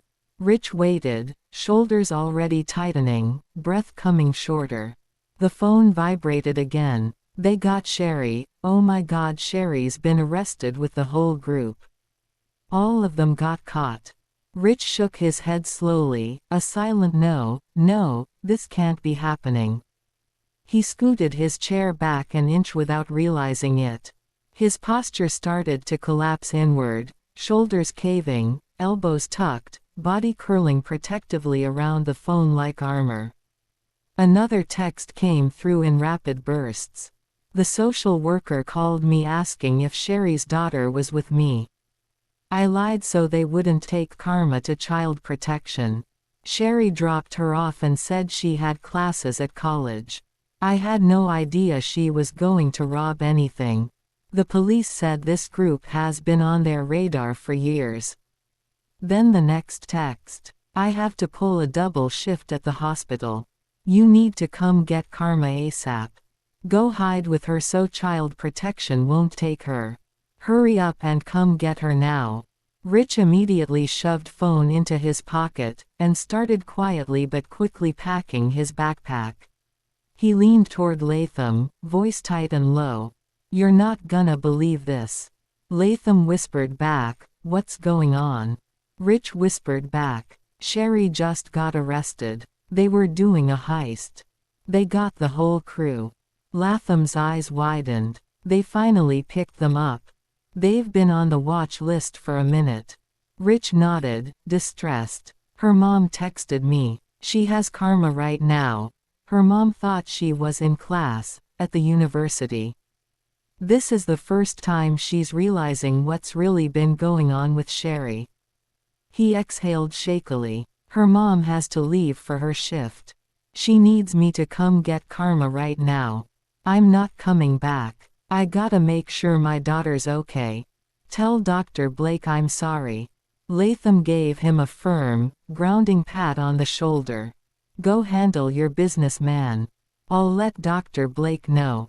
Rich gave a quick, "Thanks buddy," as he quickly but quietly grabbed his bag, and slipped out of the room, quiet but moving fast, stress radiating off him like heat. Tarquin noticed. Blake noticed. Amethyst noticed. But they kept facilitating, holding the space steady. Rich's seat sat empty now. Latham leaned forward, rubbing his chin, half listening to the lecture and half rewinding Rich's words. Only now did he fully understand why Rich had gently warned him about his on-again, off-again chaos with Marissa. When he was inside it, he couldn't see it. But after he left, the pattern became painfully clear, and so did Rich's intention. Now he was on the other side of that equation, doing for Rich what Rich once did for him. His mind drifted back to the day an ex-inmate recognized him, someone whose sister Latham had hurt back in his reckless years. The man had approached with heat in his eyes, and Rich had stepped in without hesitation, telling the guy that Latham was a good man now, that he was changing, that he deserved peace. The ex-inmate walked away. From that moment on, Latham knew he owed Rich more than words. He'd repay that loyalty however he could. And right now, that meant watching his friends back. Earl and Peggy had seen the body language but not the details. Peggy whispered, "What's going on, babe?" Earl shook his head. "I don't know, sweetie, but something's definitely wrong. We'll find out later. I'll ask Blake." The seminar continues, steady, grounding, holding the room, while one man's world shifts outside the door. During all of this, Dr. Blake continues speaking. Sometimes the body reacts before the mind has language for what's happening, Blake says, unaware of what just unfolded. That's not weakness, that's the nervous system doing what it was trained to do. Step 4. Replacing chaos with stability. Blake continues, still unaware of the quiet crisis unfolding. The fourth step is replacing chaos with stability. You cannot remove adrenaline without giving the body something else to anchor to. He lists healthy routines, predictable schedules, supportive relationships, emotional regulation skills, boundaries, rest, purpose that isn't tied to crisis. He adds, stability is not boring. Stability is healing. Step 5. Building a life that doesn't need chaos. Blake continues, voice warm. The final step is building a life where you don't need chaos to feel alive. That means healing old wounds, creating emotional safety, choosing relationships that are calm, learning to tolerate peace, finding purpose outside of crisis, letting your nervous system rest. He pauses. Peace is a skill, not a personality trait. Dr. Blake, still speaking, transitions into the next part of the lesson without missing a beat, the way a seasoned facilitator does when life happens in the room. Now, let's talk about how to recognize when you're entering the adrenaline loop in real time. And the seminar continues. Tarquin steps forward to translate everything Blake just said into the lived, everyday reality of the people in the room. His tone is calm, professional, and deeply grounded. The exact voice that helps people understand themselves without feeling judged. He waits until the room is quiet, then begins. Tarquin looks around the room, at the construction workers, the retail employees, the warehouse staff, the office workers, the delivery drivers. He sees the people who stayed because something in Blake's words hit home. He nods once, acknowledging them. "All right," he says quietly. "Let's talk about what this looks like in real life. Not in a textbook, not in a clinic, but in the places where you actually live. 1. The people who only feel alive when something is going wrong.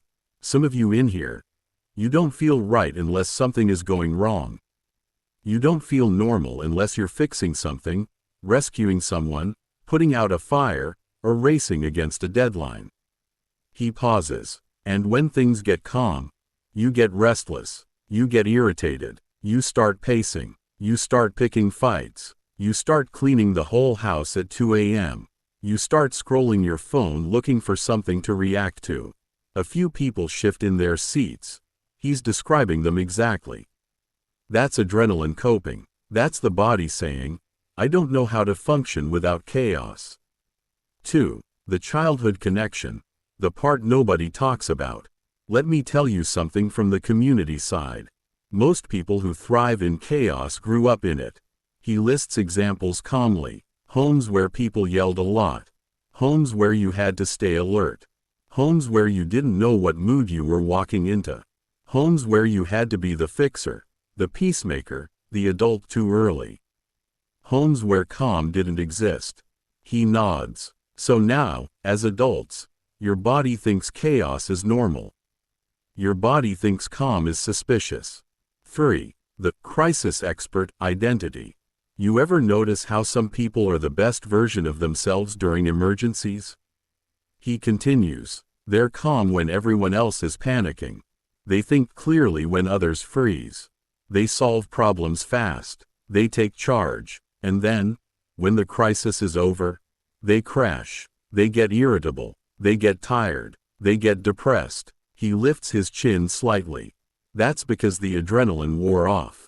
4. The people who create chaos without realizing it.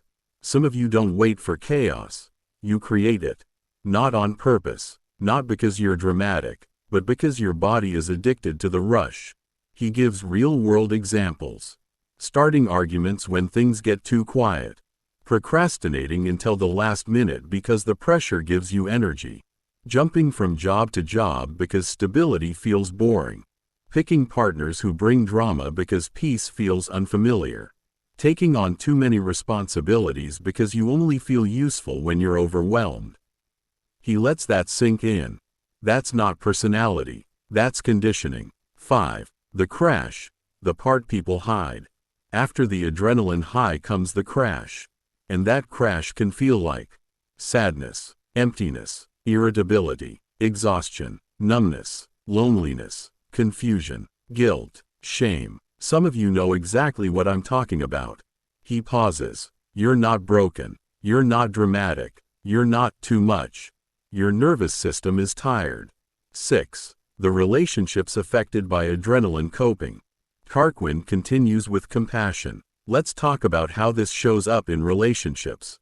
He lists examples. You get bored with people who are stable. You mistake peace for lack of love. You think someone is pulling away when they're just calm. You feel uncomfortable when someone treats you gently. You don't know how to receive kindness without waiting for the catch. He nods slowly. That's adrenaline talking, not your heart. 7. The workplace impact. Tarquin gestures toward the uniforms in the room. In the workplace, adrenaline copers are the ones who volunteer for emergencies, take on too much, stay late, fix everyone else's problems, run on fumes, burn out quietly, crash on their days off, feel guilty when they rest. He pauses, and then they wonder why they're exhausted all the time. 8. The community translation of Blake's science. Tarquin brings it all together. What drive? Blake explained from the clinical side. The brain chemistry, the adrenaline spikes, the survival wiring. I see every day in real people. He continues. People who grew up in chaos and now chase it. People who confuse adrenaline with purpose. People who think they're lazy when they're actually burned out. People who think they're dramatic when they're actually overwhelmed. People who think they're broken when they're actually conditioned. He shakes his head gently. You're not broken. You adapted. 9. The beginning of healing. Tarquin's voice becomes warm, steady, and hopeful. The first step is recognizing the pattern. The second step is learning how to live without needing the rush. He looks around the room. And that's what we're going to walk through next, together. Doctor. Blake steps forward again. His tone is calm, clinical, and deeply attuned to the room's emotional temperature. Understanding why chaos feels like home. Tarquin just translated something essential. Blake says. Now I want to take you deeper into the brain science behind it. He gestures gently. When you grow up in unpredictable environments, your nervous system learns to survive by staying alert. That means your brain wires itself around intensity. Not because you're dramatic, because you adapted. He continues. Your stress hormones fire faster. Your body scans for danger even in safe places. Your brain confuses adrenaline with connection. Your nervous system treats calm like a threat. He pauses. This is not personality. This is conditioning. Why some people seek high-intensity experiences. Blake keeps his tone neutral, Careful not to stigmatize anyone. Some people chase adrenaline through relationships. Others chase it through activities. Others chase it through work. The behavior looks different, but the wiring underneath is the same. He lists examples without judgment. Extreme sports, high-risk hobbies, jobs that require constant crisis management, exploring intense or frightening environments, taking on more responsibility than one person can handle. He raises a hand. There is nothing wrong with any of these things. The question is, are you doing it because you enjoy it, or because your nervous system doesn't know how to live without the rush? The room goes still. The relationship version of the same pattern. Blake shifts into the emotional core. Adrenaline doesn't just show up in activities. It shows up in relationships. He lists gently: people who bond over shared trauma, people who bond in addiction, people who bond in chaos, people who bond because they're both running from something. He pauses. Your brain doesn't say, "This is healthy." Your brain says, "This feels familiar." Why people stay in toxic or intense relationships.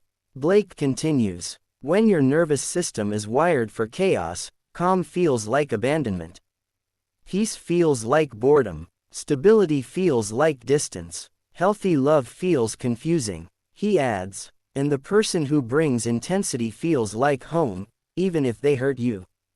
A few people shift in their seats. The truth lands quietly. The science behind the confusion. Blake moves into the clinical explanation. When you experience fear, stress, or emotional intensity with someone, your brain releases a cocktail of chemicals.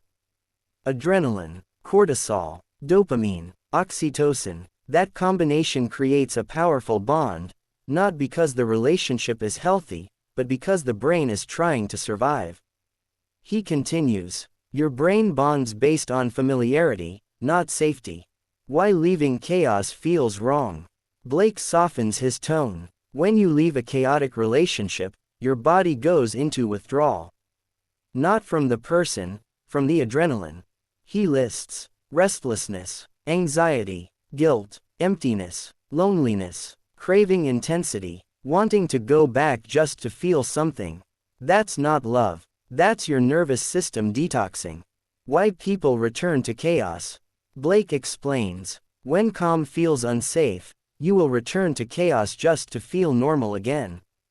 Not because you want pain, but because your body doesn't know how to live without the rush. He pauses. This is why people go back to partners who hurt them. This is why people choose intensity over stability. This is why people confuse adrenaline with passion. The celebrity example: respectful, non-stigmatizing. Blake shifts into a relatable example. Think about celebrities who fall in love on movie sets.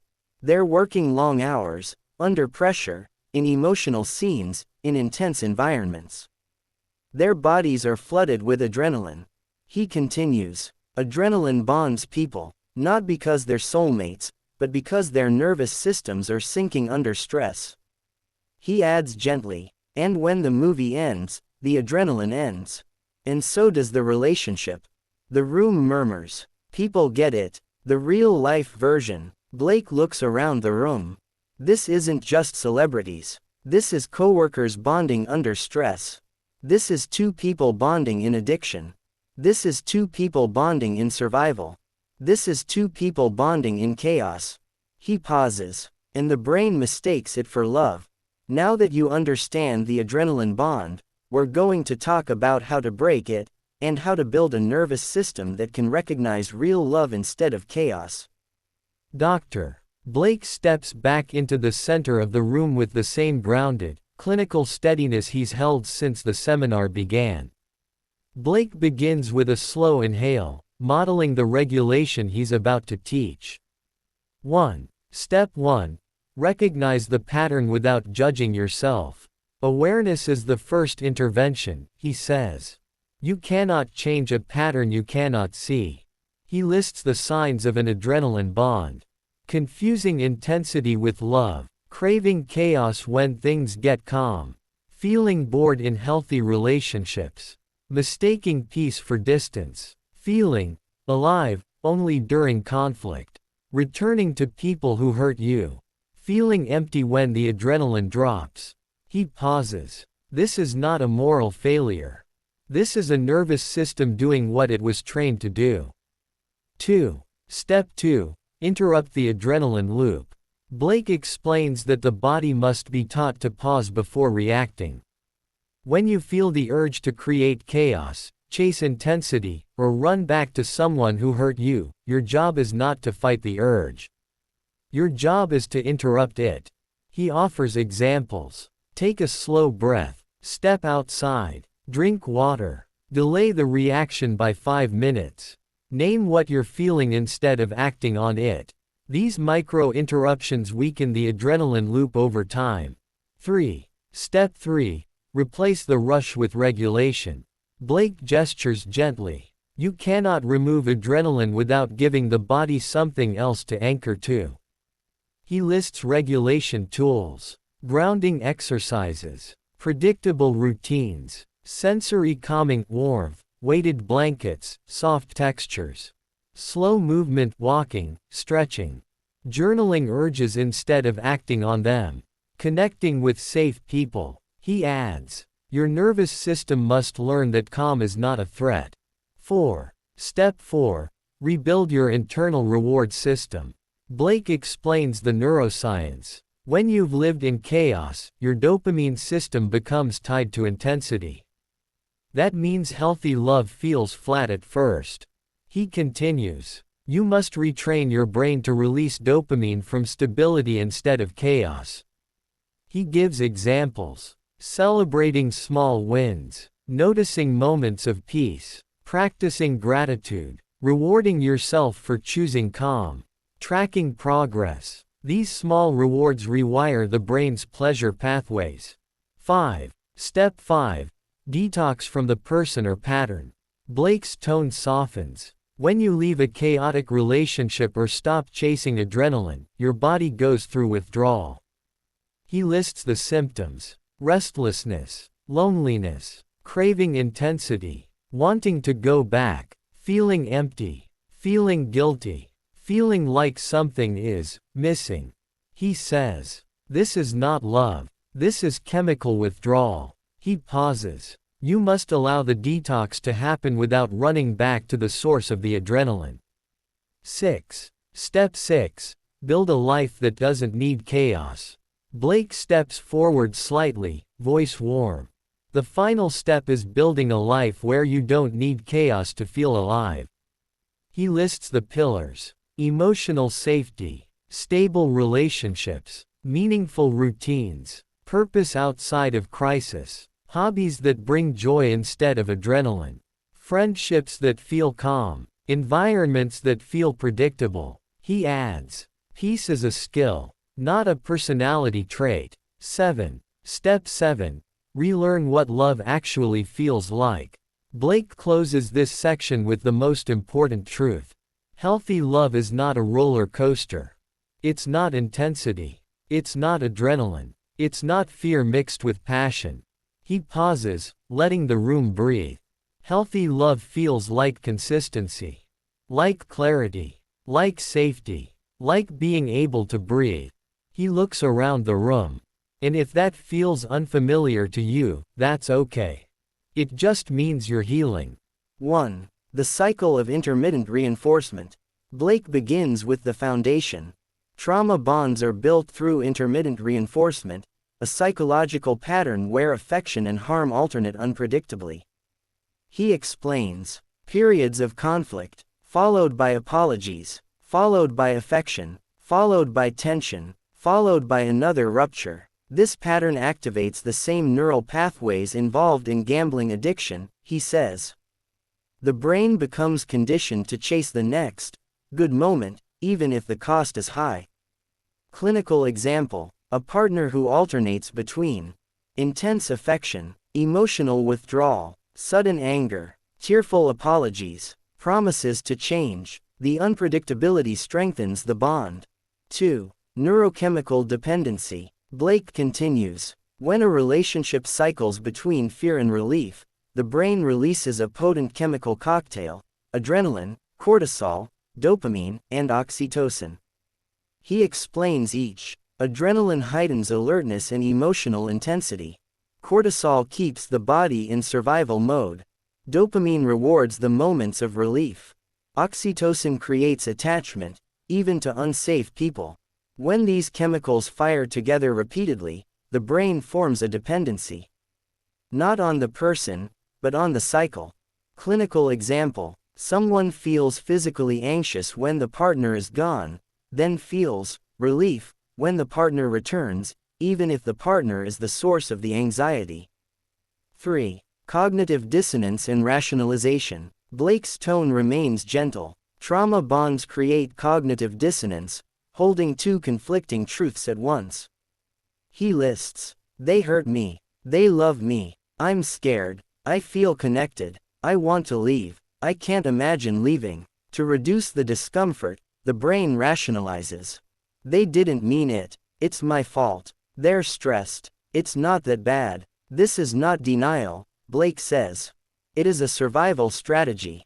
Clinical example: a person minimizes emotional abuse because the moments of affection feel so intense. 4. Hypervigilance and emotional monitoring. Blake continues: in trauma bonds, individuals become hypervigilant, constantly scanning the partner's tone, facial expressions, and body language. He explains: anticipating mood shifts, adjusting behavior to prevent conflict, suppressing personal needs, walking on eggshells, monitoring the partner's emotional state more than their own. This is the nervous system attempting to maintain safety in an unpredictable environment. Clinical example: someone can predict their partner's mood within seconds of hearing the door open. 5. Loss of identity and autonomy. Blake's voice softens. Over time, trauma bonds erode the sense of self. He lists: abandoning hobbies, isolating from friends, losing confidence, silencing opinions, shrinking to avoid conflict, prioritizing the partner's needs over their own. This is not weakness. This is adaptation. Clinical example: a person stops doing activities they once loved because their partner disapproves or becomes upset. 6. Emotional withdrawal symptoms. Blake explains the physiology. When the relationship is calm or distant, the body experiences withdrawal, similar to substance withdrawal. Symptoms include restlessness, anxiety, emptiness, craving intensity, intrusive thoughts, longing for the good moments, guilt for wanting distance. This withdrawal is often mistaken for love, he says. It is neurochemical imbalance. Clinical example: someone leaves a toxic partner but feels overwhelming loneliness and returns just to stop the discomfort. 7. Fear of leaving and fear of staying. Blake describes the paradox. Trauma bonds create a dual fear: fear of the relationship and fear of losing it. He lists: fear of being alone, fear of retaliation, fear of starting over, fear of losing the connection, fear of the unknown, fear of losing the good version of the partner. This ambivalence is not confusion, it is survival conflict. Clinical example: a person packs their bags repeatedly but never walks out the door. 8. The calm before the storm, anxiety. Blake continues: when the relationship becomes calm, the nervous system becomes anxious instead of relaxed. He explains: calm feels unfamiliar, peace feels suspicious, stability feels temporary, the body anticipates the next rupture. This is the nervous system preparing for impact. Clinical example: someone feels more anxious during peaceful moments than during conflict. 9. The hope hook. Blake closes this section with the most painful truth. Trauma bonds are sustained by hope, the hope that the good moments will return. He explains: the memory of early affection, the promise of change, the occasional tenderness, the emotional highs, the belief that love can fix the pain. That hope is powerful, he says. But it is also the mechanism that keeps people trapped. Clinical example: a person stays because they believe the partner can return to who they were in the beginning. Tarquin steps forward. Tarquin looks around the room, acknowledging the weight of what Blake has just taught. His voice is steady, clear, and respectful. 1. When a person stops trying to manage someone else's emotions. Tarquin begins with a quiet truth. In many households, people learn early that their safety depends on keeping someone else calm. As adults, they continue that pattern in relationships, monitoring tone, adjusting behavior, absorbing blame, and trying to prevent conflict. He pauses. Breaking the cycle begins the moment a person realizes they are not responsible for another adult's emotional regulation. They stop apologizing for things they did not do. They stop absorbing the tension in the room. They stop trying to predict someone else's reactions. He adds, that shift is often the first sign of healing. 2. When someone chooses stability over intensity. Tarquin continues. Many people who grew up in chaos associate intensity with connection. They feel drawn to partners who create emotional highs and lows.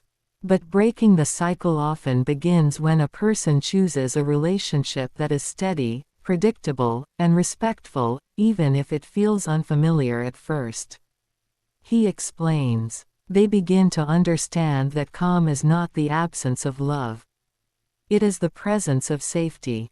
3. When a person stops returning to the same emotional pattern.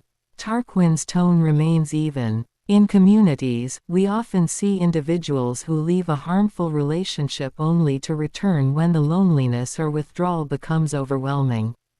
The cycle continues for years. He pauses. The moment the cycle breaks is usually quiet. It is not dramatic. It is when the person recognizes the pattern and chooses not to re-enter it. They tolerate the discomfort of separation long enough for their nervous system to stabilize. He adds, that decision, often made privately, is a turning point. 4. When someone learns to sit with calm without seeking chaos. Tarquin continues with clinical clarity. For individuals conditioned by chaos, calm can feel unsettling. They may unconsciously create conflict, escalate minor issues, or seek intensity to feel grounded. He explains. Breaking the cycle begins when a person notices this impulse and chooses not to act on it. They allow themselves to experience calm without interpreting it as danger. They learn to sit with quiet, with predictability, with stability. He nods slightly. That is a significant milestone. 5. When a person rebuilds their identity outside of crisis. Tarquin's voice deepens with sincerity. Some individuals only know themselves as the problem solver, the caretaker, the strong one, or the survivor. Their identity is built around crisis. He continues. Breaking the cycle involves developing an identity that is not tied to chaos. They explore interests, friendships, and goals that exist outside of survival.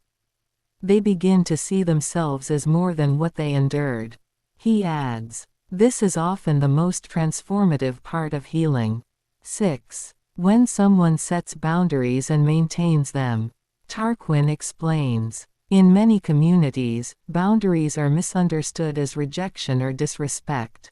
But in the context of trauma recovery, boundaries are essential. He lists examples. Declining to engage in arguments. Limiting contact with volatile individuals. Refusing to participate in emotional manipulation. Protecting personal time and space. Saying no without guilt. He concludes. When a person sets boundaries and maintains them consistently, it signals that the trauma bond is weakening. 7. When a person seeks environments that support regulation, not adrenaline. Tarquin finishes with a broader perspective. People who have lived in chaos often gravitate toward environments that mirror their past, high-stress workplaces, unpredictable social circles, or relationships that require constant vigilance. He explains. Breaking the cycle involves intentionally choosing environments that support emotional regulation. This may include healthier workplaces, supportive friendships, structured routines, or community spaces that promote stability. He pauses. When a person begins to choose environments that align with their healing rather than their history, the cycle is truly breaking. Dr. Blake steps forward again. Your nervous system is not fixed. It is plastic. It can be rewired. It can learn safety. It can learn calm. It can learn connection that does not require chaos. He moves into the clinical framework. 1. Stabilizing the physiological baseline. Blake explains that the first step is biological, not emotional. When the nervous system has lived in chronic stress, the baseline becomes elevated. Heart rate, cortisol levels, muscle tension, and alertness remain high even in safe environments. He outlines the stabilizing practices. Predictable routines that reduce uncertainty. Consistent sleep patterns to regulate cortisol. Slow, diaphragmatic breathing to activate the vagus nerve. Gentle movement such as walking or stretching. Reducing overstimulation. Noise, conflict, constant alerts. These practices lower the baseline so the body can recognize calm as safe rather than threatening. 2. Rebuilding interoception. Learning to feel the body accurately. Blake continues with clinical clarity. Trauma disrupts interoception, the ability to sense what is happening inside your own body. Many people mistake anxiety for intuition, tension for danger, or numbness for peace. He describes the rebuilding process. Noticing physical sensations without reacting. Labeling emotions accurately. Distinguishing fear from excitement. Identifying early signs of dysregulation. Practicing grounding when sensations intensify. When you can feel your body accurately, you can respond rather than react. 3. Creating predictable emotional environments. Blake explains that the nervous system heals through consistency. Unpredictability wires the brain for survival. Predictability wires the brain for safety. He lists the stabilizing emotional structures. Consistent communication patterns. Clear expectations in relationships. Boundaries that are honored. Environments where conflict is addressed calmly. Routines that reduce emotional uncertainty. These conditions teach the nervous system that connection does not require vigilance. 4. Replacing adrenaline with regulation. Blake moves deeper into the neurobiology. When adrenaline has been your primary emotional fuel, calm feels empty. The goal is not to eliminate intensity, it is to replace it with regulated engagement. He outlines the replacement strategies. Activities that create focus without chaos. Relationships that offer warmth without volatility. Hobbies that stimulate without overwhelming. Work environments that challenge without destabilizing. This retrains the dopamine system to reward stability rather than crisis. 5. Relearning attachment through safe relationships. Attachment is not healed in isolation. It is healed in the presence of safe people. He describes the characteristics of corrective relationships. Consistent behavior, emotional availability, clear communication, respect for boundaries, predictable responses, absence of manipulation or volatility. These relationships teach the nervous system that connection can be safe, steady, and mutual. 6. Practicing emotional tolerance. Blake explains that healing requires learning to tolerate emotions that once felt overwhelming. Many people conditioned by chaos struggle to tolerate calm, joy, vulnerability, or intimacy. These emotions feel foreign. He outlines the tolerance-building process. Noticing discomfort without escaping. Allowing positive emotions to last longer. Staying present during moments of closeness. Resisting the urge to create conflict. Practicing stillness without interpreting it as danger. This is how the nervous system learns that peace is not a threat. 7. Rewriting internal narratives. Blake shifts into the cognitive dimension. Trauma bonds create internal narratives that reinforce the cycle. I only feel alive in chaos. I don't deserve stability. Healthy people will leave me. Calm means something is wrong. He explains the rewiring process. Identifying distorted beliefs, replacing them with accurate interpretations, practicing self-compassion, challenging catastrophic thinking, building a new identity not rooted in survival. When the narrative changes, the attachment patterns change. 8. Building a life that supports regulation. Blake concludes this section with the long-term vision. Healing is not a single decision. It is a lifestyle shift. He lists the pillars of a regulated life.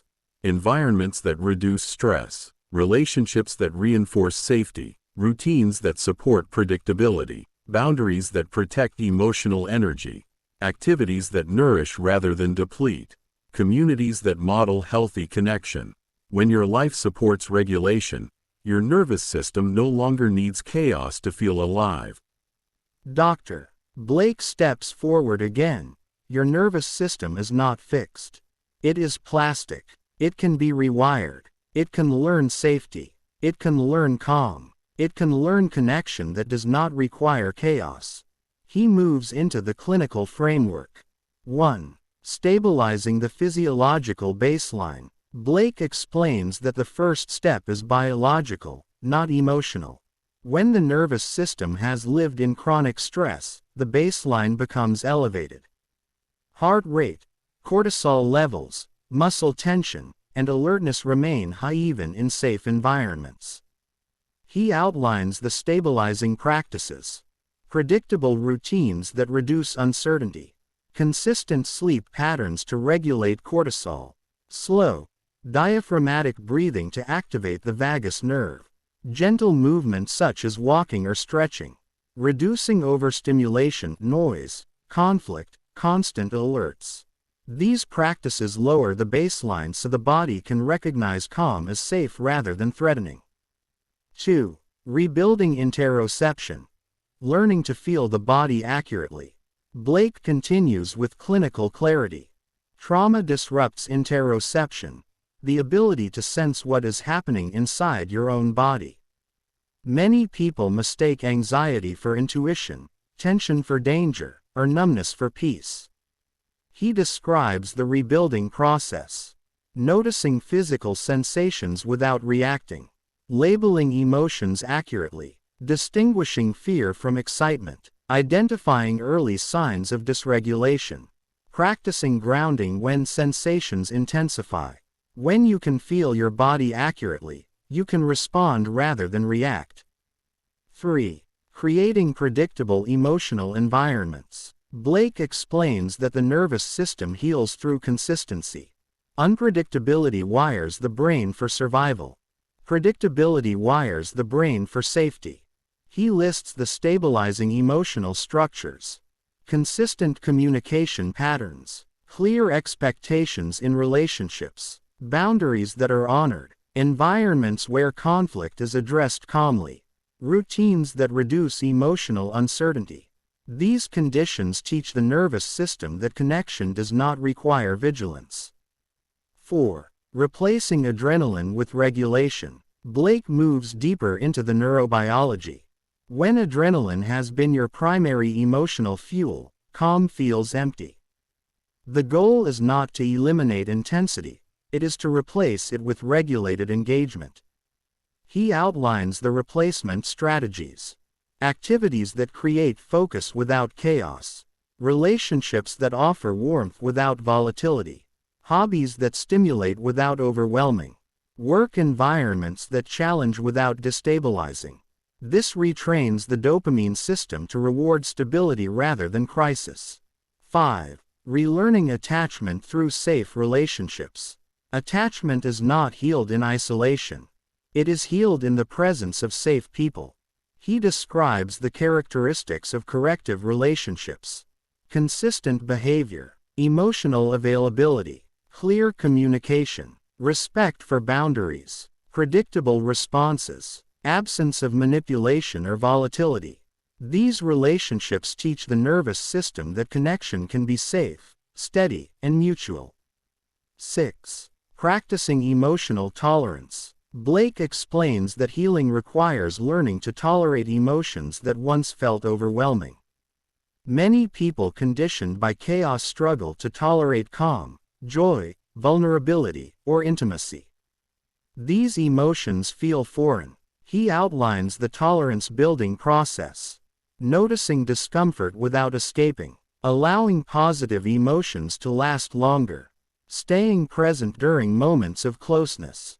Resisting the urge to create conflict. Practicing stillness without interpreting it as danger.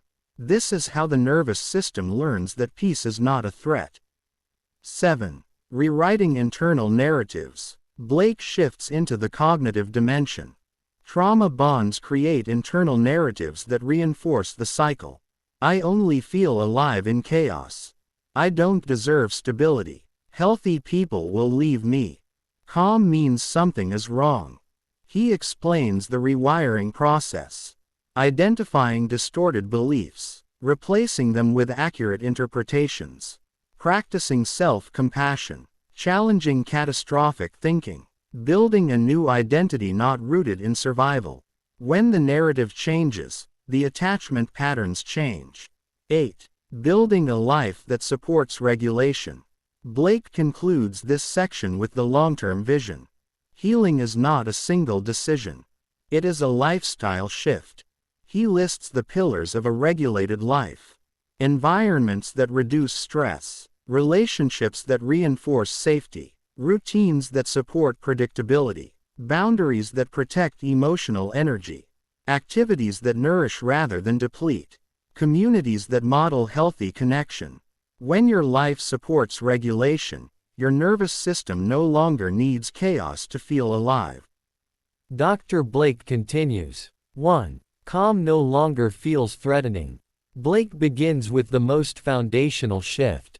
In trauma-based attachment, calm feels suspicious. In secure attachment, calm begins to feel tolerable, and eventually comforting. Early indicators include moments of quiet that do not trigger anxiety, the ability to sit still without needing distraction, less urge to create conflict when things feel peaceful, fewer intrusive thoughts during calm moments. This is the nervous system learning that calm is not a precursor to danger. 2. You pause before reacting. Blake explains that trauma responses are fast and automatic. Healing introduces a pause. You begin to notice a small space between stimulus and response. That space is regulation. Examples: taking a breath before responding, choosing not to escalate a disagreement, recognizing when you are triggered, delaying impulsive decisions, noticing your tone before speaking. This pause is a sign of neurological rewiring. 3. You can identify your emotions more clearly. Blake describes how trauma blurs emotional awareness. As you heal, emotions become more differentiated. You can name what you feel instead of defaulting to anger, numbness, or anxiety. Early signs: recognizing sadness without masking it, distinguishing fear from intuition, noticing frustration before it becomes rage, identifying needs without shame. This is interoception returning. 4. You feel less drawn to intensity. Blake explains that trauma bonds rely on adrenaline. When the nervous system stabilizes, intensity becomes less appealing. You begin to prefer steadiness over emotional spikes. Indicators: less attraction to unpredictable people, less craving for dramatic highs, less tolerance for emotional volatility, more interest in people who are consistent. This shift often surprises people. It feels like losing taste for chaos. 5. You set boundaries without extreme fear. Blake continues with relational markers. Healthy attachment requires boundaries. Early in healing, boundaries feel dangerous. As you transition, they begin to feel necessary.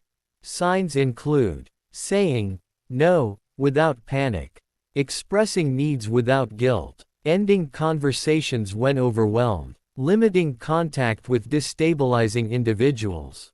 Protecting your time and energy. This is the nervous system learning self-protection without self-abandonment. 6. You repair conflict instead of avoiding or escalating it. Blake explains that secure attachment is not conflict-free. The difference is how conflict is handled. Early signs of secure functioning include the ability to repair rather than retreat or attack. Examples: returning to a conversation after cooling down, apologizing without collapsing into shame, listening without defensiveness, staying present instead of shutting down. This is the nervous system learning that conflict does not equal danger. 7. You experience loneliness without returning to harm. Blake highlights a critical milestone. In trauma bonds, loneliness drives people back to unsafe relationships. In healing, you begin to tolerate loneliness without seeking intensity. Indicators: sitting with discomfort instead of reaching for chaos, resisting the urge to reconnect with harmful partners, choosing solitude over instability, recognizing withdrawal symptoms without acting on them. This is emotional resilience forming. 8. You feel safe with people who are emotionally consistent. Blake explains that secure attachment requires choosing secure partners. As you heal, you begin to feel drawn to people who are steady, reliable, and emotionally available. Signs: feeling comfortable with predictable communication, appreciating kindness instead of mistrusting it, valuing emotional presence over intensity, feeling relaxed around people who are stable. This is the nervous system learning to attach to safety rather than chaos. 9. You begin to trust your own perception. Blake describes the cognitive shift. Trauma distorts self-trust. Healing restores it. Early signs: believing your own feelings, trusting your intuition, recognizing red flags sooner, making decisions without excessive doubt, feeling grounded in your own judgment. This is the return of internal authority. 10. You experience connection without losing yourself. Blake concludes with the hallmark of secure attachment. In trauma-based relationships, people merge or disappear. In secure attachment, you remain yourself while connected to another. Indicators: maintaining your interests, keeping friendships, expressing individuality, balancing closeness with autonomy, feeling connected without feeling consumed. This is the nervous system learning that connection and individuality can coexist. Blake explains that secure attachment is not a static achievement, it is an ongoing relational practice supported by physiology, behavior, and environment. 1. Protecting the nervous system's new baseline. He begins with the biological foundation. When your nervous system begins to regulate, it becomes essential to protect that regulation. The body cannot maintain secure attachment if it is constantly pushed back into survival mode.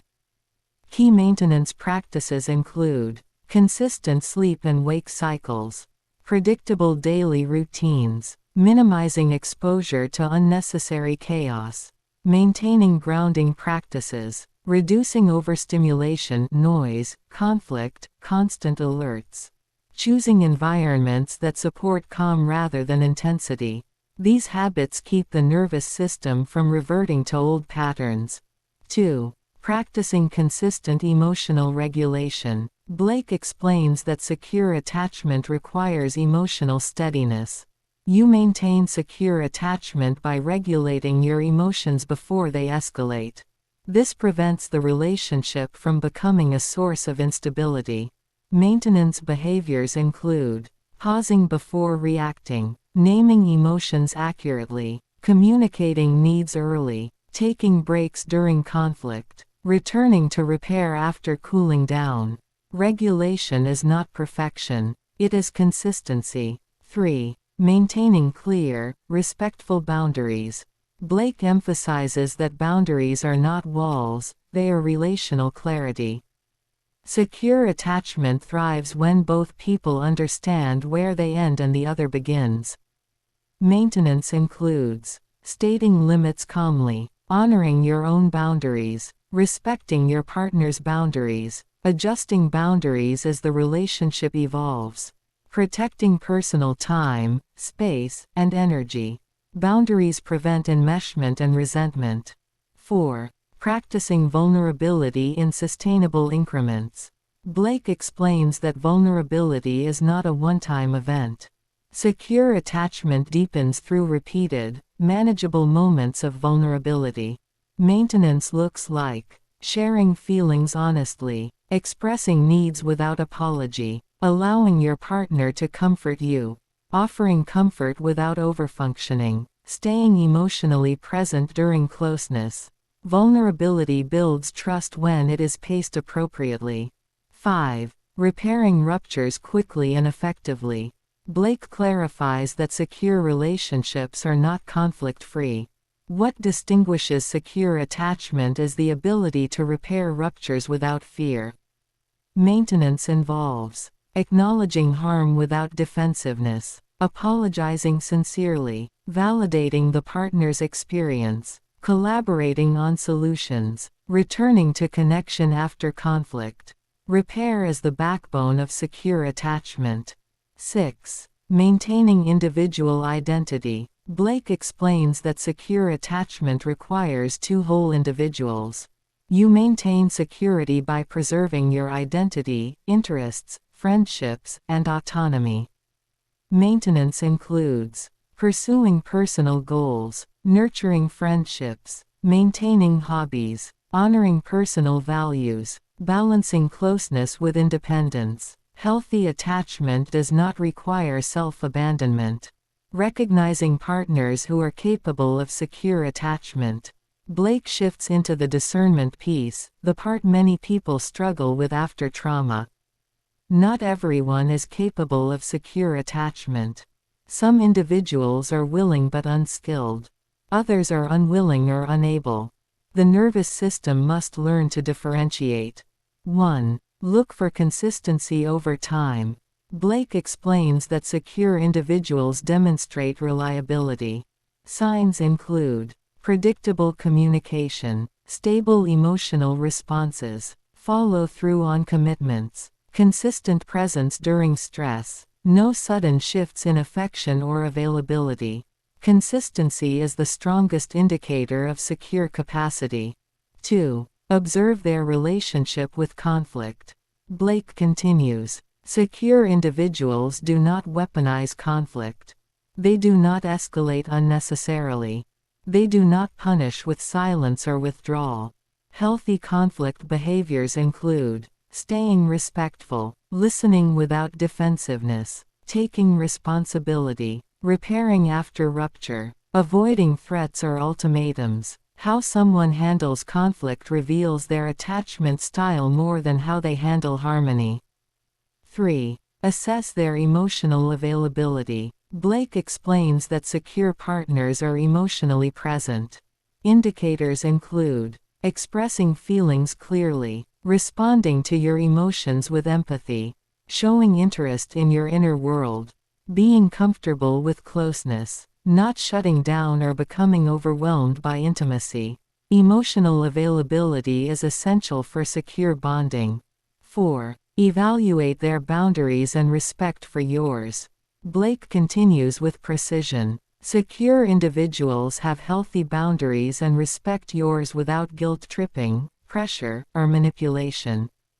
Signs include saying no respectfully, accepting your no without punishment, maintaining their own identity, not demanding constant access, not intruding on your autonomy. Boundary respect is a hallmark of secure attachment. 5. Notice their relationship with accountability. Blake explains that accountability is non-negotiable. Secure individuals acknowledge mistakes, apologize without defensiveness, change behavior after feedback, do not blame others for their actions, do not rewrite history to avoid responsibility. Accountability is the difference between growth and repetition. 6. Watch for emotional regulation skills. Blake clarifies that secure partners regulate themselves rather than relying on you to stabilize them. Signs include managing stress without lashing out, calming themselves during conflict, avoiding impulsive reactions, communicating needs without intensity, recognizing their own triggers. Regulation is the foundation of relational safety. 7. Look for reciprocity. Blake concludes this section with the core truth. Secure attachment requires mutual effort. Both individuals contribute to the emotional health of the relationship. Reciprocity looks like shared emotional labor, balanced giving and receiving, mutual support, equal investment in repair, shared responsibility for the relationship's well-being. When reciprocity is present, secure attachment can form. When it is absent, the relationship becomes imbalanced and unstable. The morning session had been heavy, layered, and deeply emotional. As Dr. Blake finished explaining how healthy attachment feels and functions, Amethyst stepped forward with a gentle but purposeful presence. She had noticed the subtle disruption earlier when Rich left the room. She didn't know what happened, but she saw the shift in body language among his closest friends. She knew the room needed grounding before they broke for lunch. She lifted her hands slightly. "Before we take a 30-minute lunch break, I want to do a grounding exercise," she said softly. "We've covered a lot this morning, and some of you may truly relate to the types of relationships Dr. Blake has been describing. This is a good moment to help your nervous system settle." She guided them through slow breathing, orienting, and sensory grounding. Feet on the floor, noticing the room, checking in with the body. The room softened as people followed her lead. When the exercise ended, Amethyst continued. "All right, everyone, we're going to take a 30-minute break. Upcoming topics will include how all of this ties into individuals who experience what is often mislabeled as Stockholm Syndrome, and how we can remove the stigma and stereotypes around people who stay in relationships even when their families want them to leave. We'll talk about what is actually happening in the brain. It's not that someone likes being treated poorly. There are real neurological processes involved, especially in the vagus nerve. We'll go deeper into that when we return." She gestured toward the hallway. "All the food in the cafeteria today is free. You're welcome to eat there or bring your lunches back in here. If you have private questions or concerns you'd like to share with the facilitators, you're welcome to email me. I can anonymously mention your question, or you can come up to one of us privately. We'll be in the room at all times. And if you have suggestions for the seminar, the suggestion box is right here." Tarquin tapped the box lightly with one finger. "Anything you want us to bring up, we'll be glad to do that. For now, you are officially released for lunch." Chairs slid back. Conversations rose. The room emptied quickly. This is the moment where Rôvi and Latham's conversation begins. The room slowly emptied as people drifted out for lunch. Earl and Peggy stepped into the hallway to grab food. Most of the class followed. Only a few remained. Blake reviewing his notes, Latham gathering his things, and Rôvi sitting quietly behind them with her packed lunch and hand sanitizing wipes. Latham raised his hand slightly, a subtle signal meant only for Blake.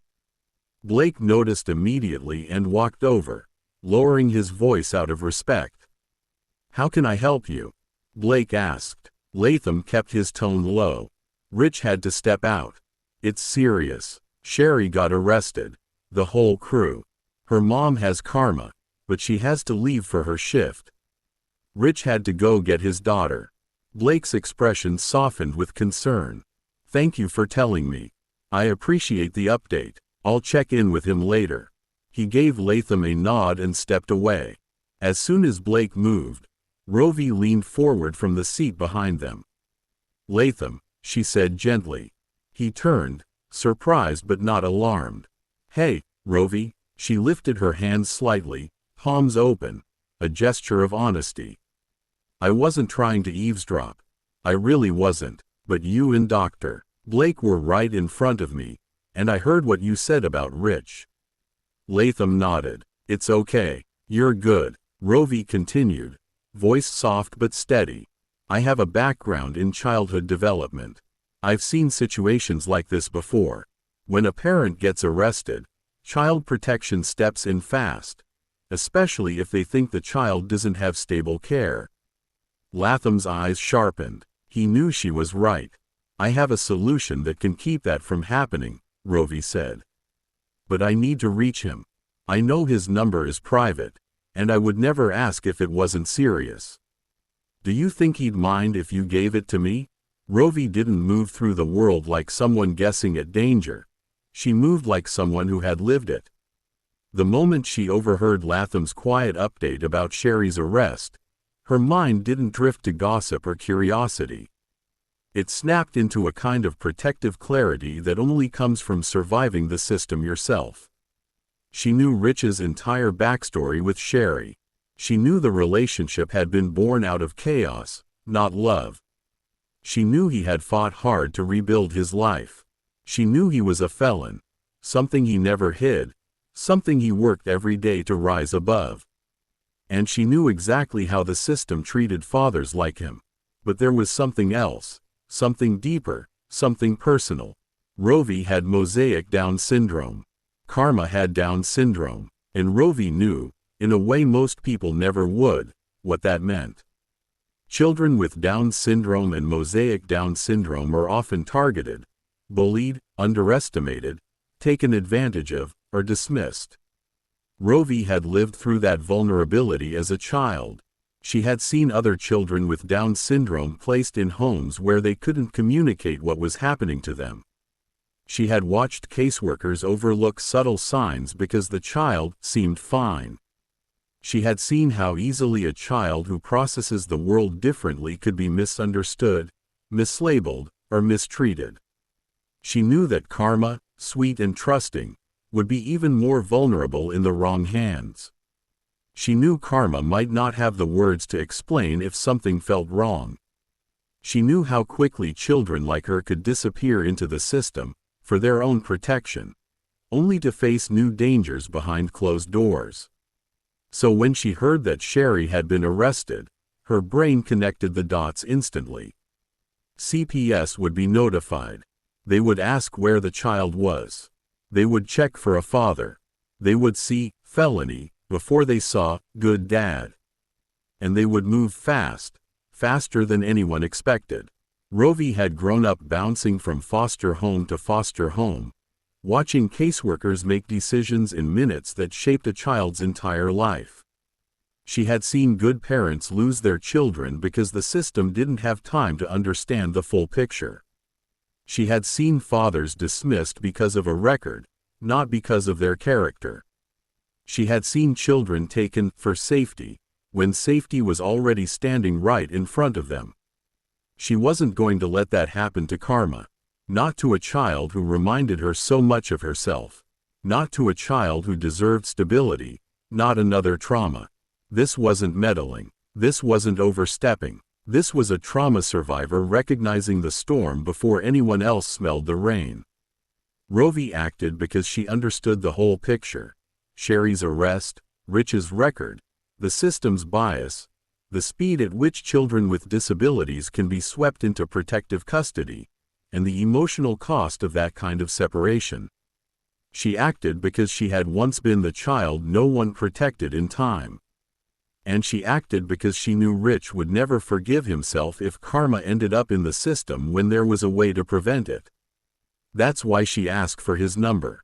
That's why Latham trusted her without hesitation. That's why she moved quickly, decisively, without waiting for permission. Because sometimes the person who steps in first is the one who remembers what it felt like when no one stepped in for them. Latham didn't hesitate. He trusted her, her judgment, her heart, her professionalism. And he knew Rich trusted her too, even if he didn't fully realize it yet. Absolutely, he said. Rich wouldn't mind at all. He pulled out his phone, scrolled to Rich's contact, and read the number aloud. Rôvi slid into the seat beside him, typing it carefully into her phone. "Thank you," she said, sincerity in her voice. "No," Latham replied. "Thank you, you're a good friend to him." They exchanged a quiet nod, two people aligned in purpose, and then headed out for lunch, both carrying the weight of what they now knew. Now Latham and Rôvi leave for lunch. Rôvi stays behind for a moment, wiping her hands with a sanitation wipe and opening her fruit and salad. A few people wander back in early with snacks and sodas.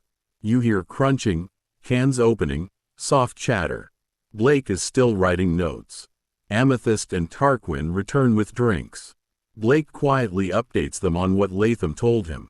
Earl and Peggy return, unaware of anything unusual. Eventually, Latham wanders back in with his lunch. Only Latham, Rôvi, Blake, Tarquin, and Amethyst know the truth. While the seminar room hums with the soft sounds of lunch, the narrative shifts, the camera glides away from the classroom and out into the world where Rich is driving, his daughter Karma safely buckled in the back seat of his SUV. He has just picked her up from Sherry's mother's house. Karma sits in her car seat, happily playing with her doll, her tiny feet kicking in a rhythm only she understands. To her little mind, spending time at her grandparents' house is normal. Daddy coming to get her is normal too. Everything about today feels familiar. But even in her small, innocent world, she senses something different. Daddy isn't talking as much. Daddy isn't laughing at her silly doll voices. Daddy isn't doing the big smile he usually does when he sees her. And from where she sits, she notices something else, something only a child would describe the way she does. On the right side of Daddy's face, something keeps moving. His jaw goes up, then down, then up again.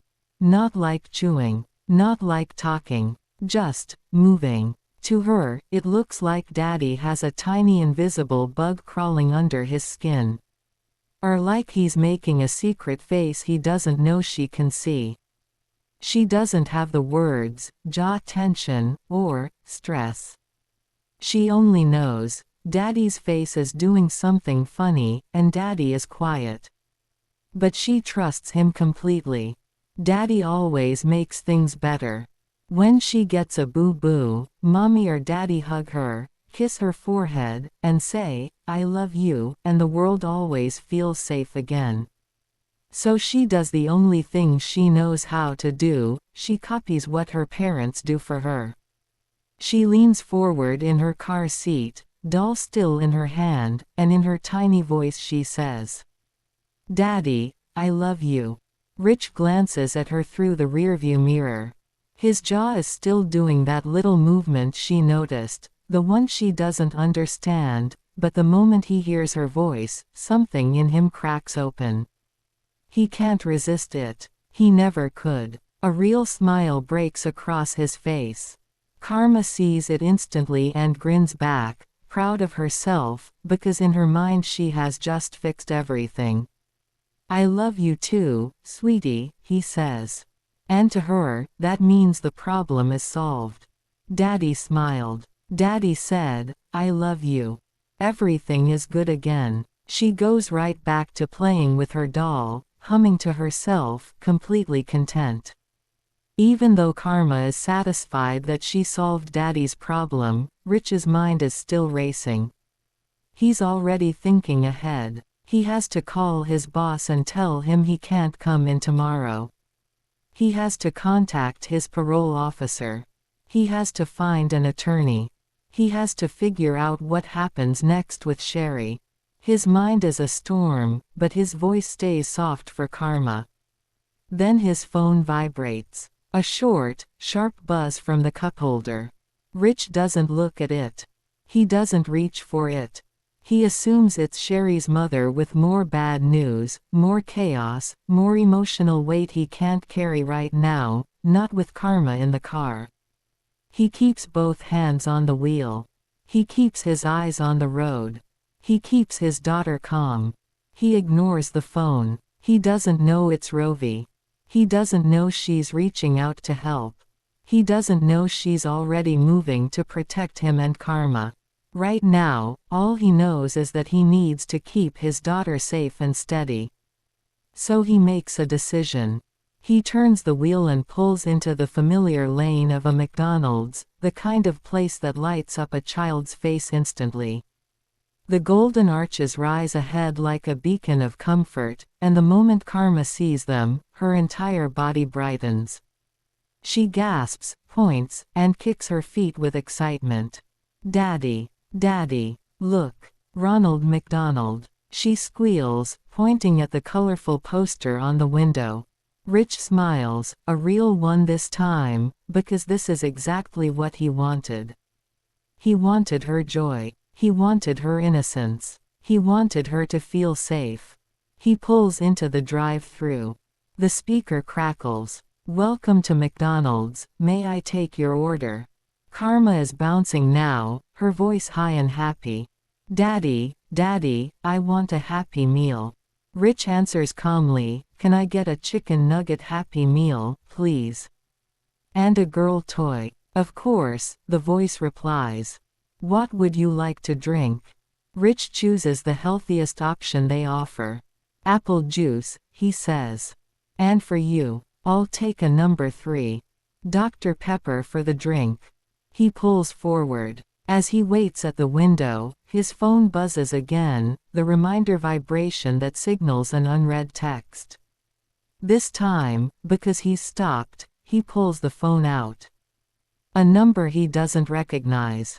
No name attached. No contact saved. He assumes it's someone trying to reach the person who previously owned his number. He doesn't open the message. He doesn't read it. He simply swipes the reminder off and disables the repeat alert so it won't buzz again. He sets the phone aside. He is unaware it was Rôvi reaching out to him with information that will help his situation. Within a few minutes, the cashier gives him the total. Rich hands over the money, receives the bag, and Karma's little hands shoot out instantly, reaching for her treasure.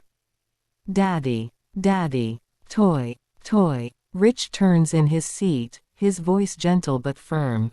"Yes, sweetheart. They gave you a toy. But don't open it yet, okay? Wait until we get home. I don't want you to spill anything in the car." Karma nods eagerly. "Okay, Daddy." She holds the Happy Meal box like it's a sacred object, her fingers tracing the bright pictures, her eyes wide with wonder. She can't read the words, but she narrates the images in her own way, singing little phrases to herself. Rich places her apple juice in the cup holder beside her seat. He sets his own meal on the passenger seat. He pulls out of the drive-thru and back onto the road. For the first time since the phone call, he feels a moment of peace. Karma is happy. Karma is safe. And for now, that's all that matters. The camera lingers on the SUV as it merges into traffic, the Happy Meal box glowing in Karma's hands like a tiny lantern of childhood joy. Then the scene dissolves. The camera dissolves from the SUV back into the seminar room. Lunch is ending. People are settling back into their seats. The emotional tone is softer, quieter. The kind of quiet that happens when a room has been through something together, even if they don't know exactly what. Amethyst steps to the front first, her voice gentle. "Welcome back, everyone. Before we continue, let's take a moment to ground ourselves again."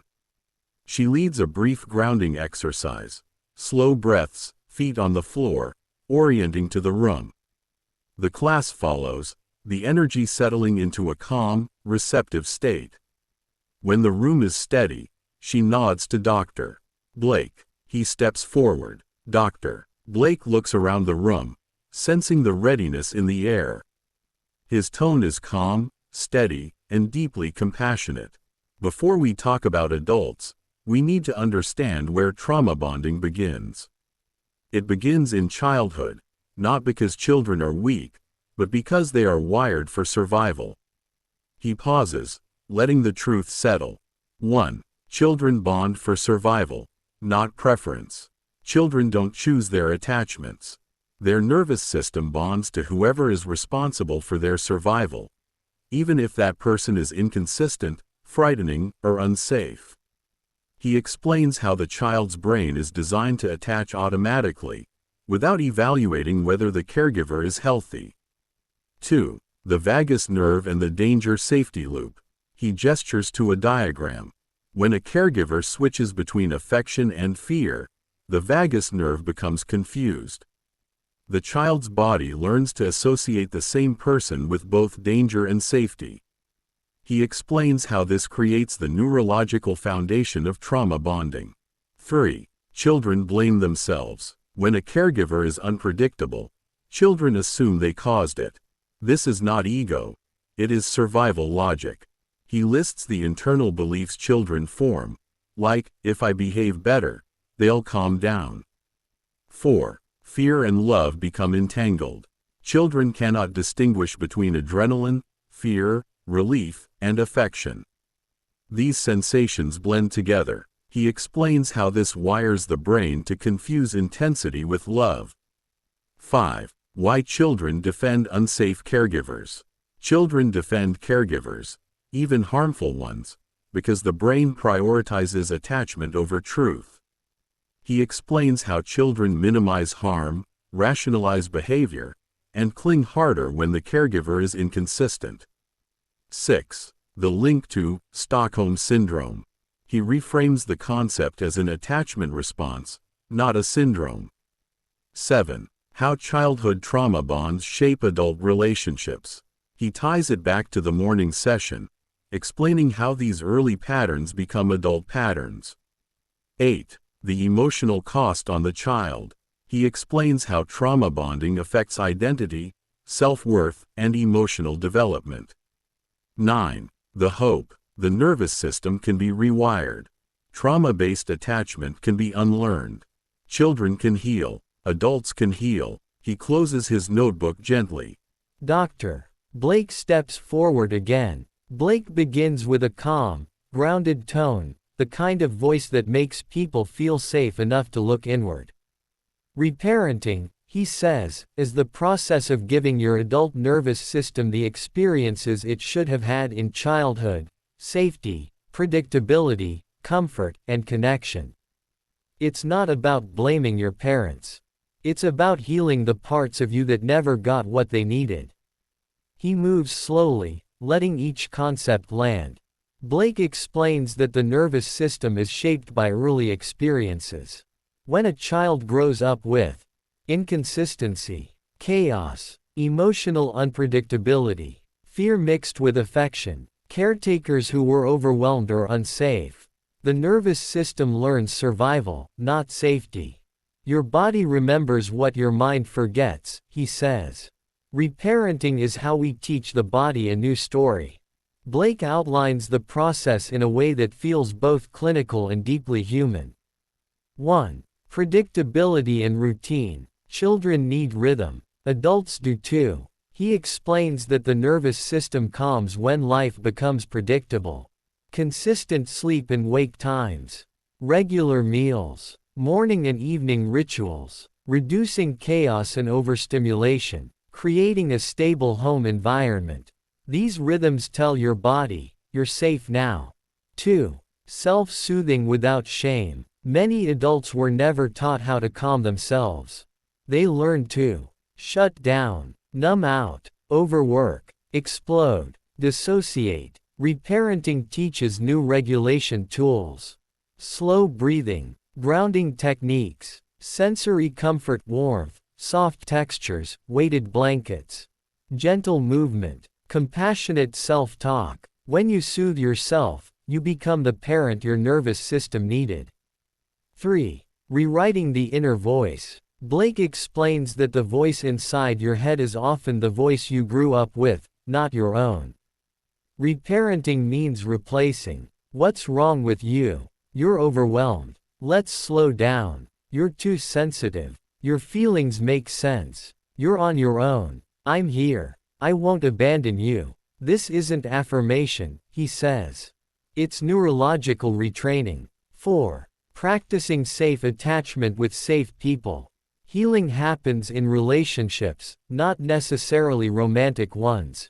Reparenting involves choosing emotionally steady people, allowing yourself to be supported, letting others show up for you, practicing vulnerability in small doses, learning to trust slowly. Your nervous system learns safety through repetition with safe people. 5. Boundaries as protection, not punishment.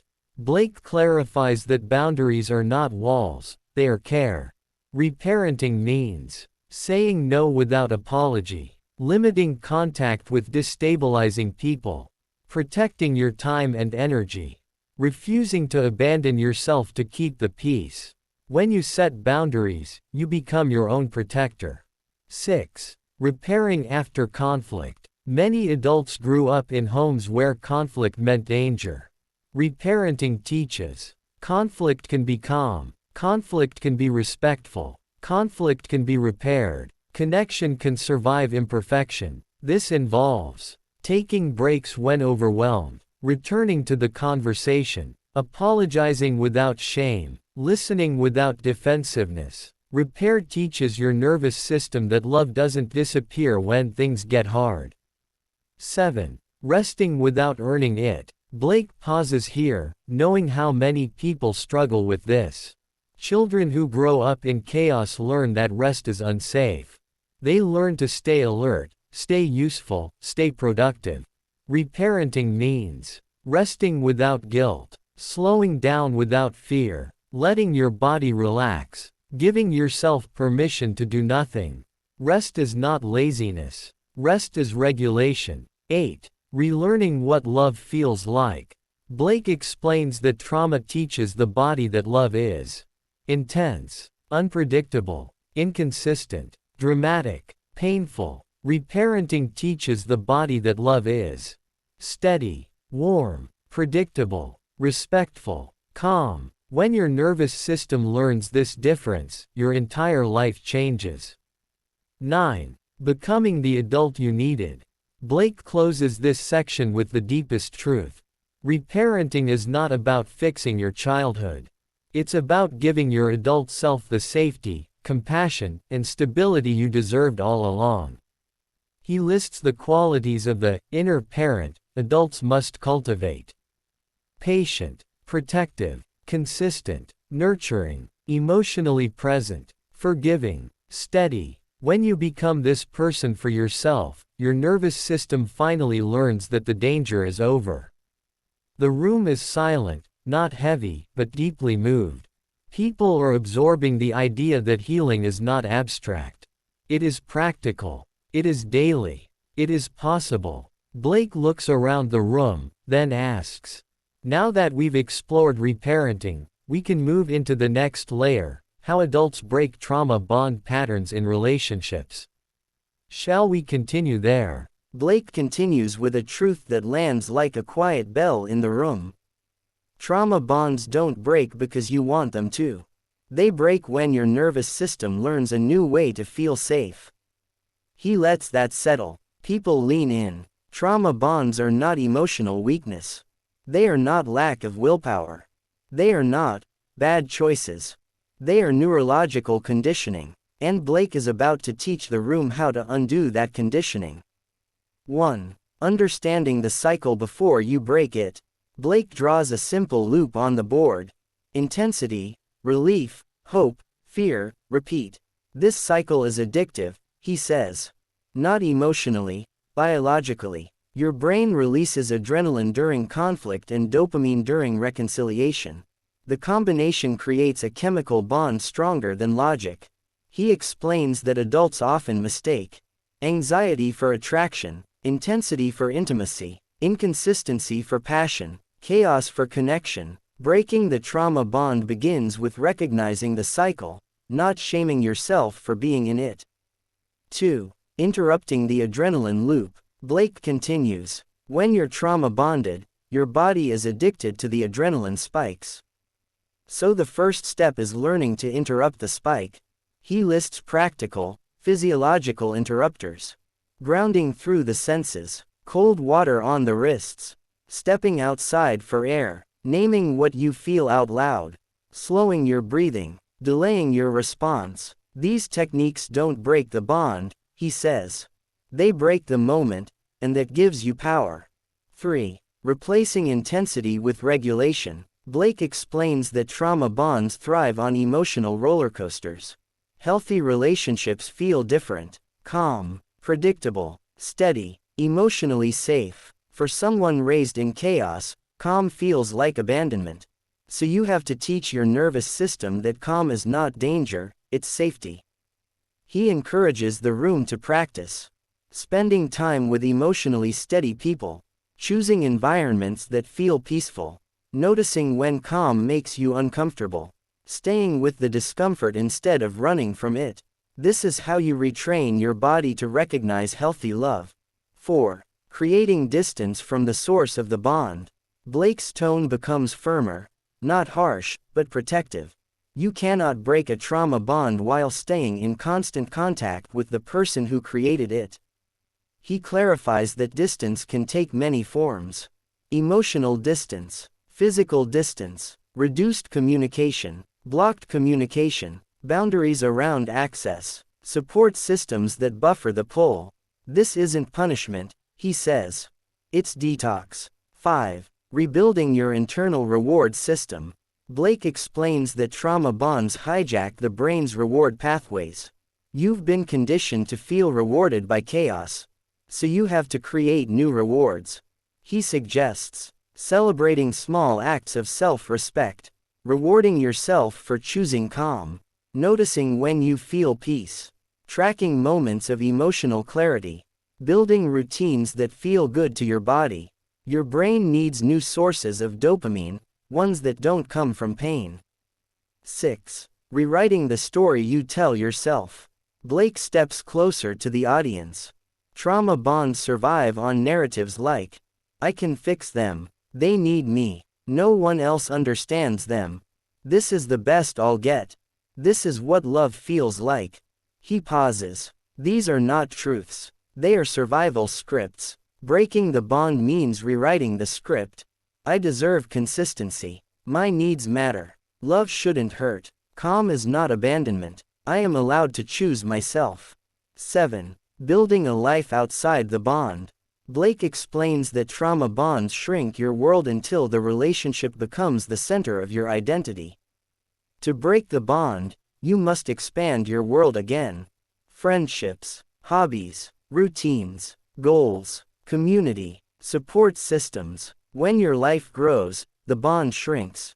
8. Grieving the bond without shame. Blake's voice softens. Breaking a trauma bond feels like grief. Not because the relationship was healthy, but because your nervous system is losing something familiar. He normalizes sadness, confusion, longing, loneliness, guilt, emotional withdrawal. These feelings don't mean you made the wrong choice. They mean you're healing. 9. Choosing yourself, again and again. Blake ends with the most important truth. Trauma bonds don't break in one moment. They break in 1,000 small decisions to choose yourself. He looks around the room, meeting eyes gently. You don't break the bond by being strong. You break it by being consistent. He steps back, giving the room space to breathe.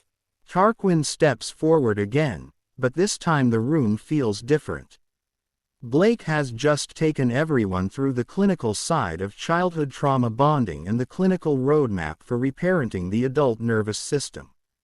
The air is thick with recognition, memory, and quiet self-reflection. Tarquin doesn't interrupt that energy. He joins it. He stands with his hands loosely clasped, his voice low and steady, the kind of voice that comes from someone who has lived the things Blake is describing, not just studied them. Tarquin's community-based interpretation, how trauma bonding affects children, and how adults reparent the nervous system, through the eyes of lived experience. Tarquin begins by nodding toward Blake. What he just explained, he says, is exactly what we see in our neighborhoods, our families, our friend groups, but we don't always have the words for it. We don't call it trauma bonding. We say things like, that child is attached to the wrong person, or, they don't know any better. But what we're really watching is a nervous system trying to survive. He pauses, letting the room settle. 1. How communities see trauma-bonded children. Tarquin explains that in many families, especially those dealing with instability, addiction, incarceration, or generational trauma, people misunderstand why children cling to unsafe caregivers. We see a kid defend a parent who scares them, and we shake our heads. But from that child's point of view, that parent is still home. That parent is still the center of their world. That parent is still the person they're wired to love. He adds that communities often mislabel this as stubbornness, disobedience, misplaced loyalty, being too attached, not knowing any better. But it's not loyalty, he says. It's survival. It's the only attachment they've ever known. 2. The silence that reinforces trauma. Tarquin shifts into something deeper, the cultural silence around unsafe caregivers. In a lot of communities, we don't talk about what's happening in the home. We protect the adult's reputation before we protect the child's nervous system. We tell kids, respect your elders, even when the elder is the one causing the harm. He explains how this silence teaches children. Don't question adults. Hide your fear. Normalize chaos. Accept inconsistency. Confuse love with pain. And when that's all they know, he says, they grow up thinking that's what love is supposed to feel like. 3. How trauma-bonded children become trauma-bonded adults. Tarquin gestures gently toward the adults in the room. When you grow up in a house where calm is rare, you learn to be uncomfortable with peace. When you grow up with unpredictable adults, you learn to chase intensity. When you grow up having to fix the emotions of the people who were supposed to protect you, you become an adult who thinks love means caretaking. He doesn't say this with judgment. He says it with recognition. You're not broken, he says softly. You're patterned. 4. How communities interpret adult trauma bonds. Tarquin explains that adults in trauma bonds often get judged harshly. Why don't they just leave? Why do they keep going back? Why do they pick the same kind of people? Why do they tolerate that? But what we're really seeing, he says, is a nervous system that never learned what safety feels like. So it keeps choosing what it knows. He looks around the room, meeting eyes gently. People don't stay because they're weak. They stay because their body is still trying to survive the way it learned to survive as a child. 5. How adults reparent themselves. Community edition. Tarquin shifts into the second half of Blake's teaching, the reparenting section, but he translates it into the language of lived experience. Reparenting, he says, isn't just routines and breathing exercises. It's learning to give yourself what nobody gave you. He breaks it down in community terms. Predictability becomes keeping promises to yourself, showing up for yourself the way adults didn't. Self-soothing becomes not beating yourself up for having feelings, letting yourself calm down without shame. Rewriting the inner voice becomes talking to yourself the way you talk to a child you love, not the way adults talked to you when you were small. Safe attachment becomes choosing people who don't make you guess, people who don't punish you with silence, people who don't make you earn their love. Boundaries become not letting people drain you just because you're used to it, not confusing access with love. Repair becomes learning that conflict doesn't have to end in fear, learning that people can disagree and still stay. Rest becomes letting yourself breathe without guilt, letting yourself exist without performing. Relearning love becomes understanding that calm isn't boring, it's safe. Understanding that consistency isn't clingy, it's healthy. Becoming the adult you needed becomes being gentle with yourself, being patient with yourself, being protective of yourself, being loyal to yourself. 6. The community's role in reparenting. Tarquin ends with something powerful, something only someone with lived experience could say. You don't reparent yourself alone. You reparent yourself in community. You heal when you see examples of healthy love. You heal when someone treats you with consistency. You heal when someone shows you that calm is possible. He looks around the room, his voice warm and steady. You heal when someone finally gives you what you've been giving everyone else. He steps back, letting the room breathe, letting the truth settle into the nervous systems of everyone present. The room is quiet after the depth of Blake's teaching. People sit with their notebooks open but unmoving, absorbing everything. Blake senses the stillness and steps forward with a gentle, inviting tone. I want to pause here, he says. We have covered a great deal of material, and before we continue, I would like to open the floor for questions. Anything that needs clarification, anything you are connecting to your own studies or experiences, this is the time to ask. He scans the room. A hand rises near the middle row. It is a medical student, one who attended the previous seminar and chose to stay for this one because, as they explained earlier, understanding human behavior helps them become a better clinician. Blake nods toward them. Yes, please go ahead. The student stands, a mixture of confidence and earnest curiosity in their voice. Dr. Blake, I am studying psychology, and I am trying to understand something that may connect to what you are teaching. I hope I can word this correctly.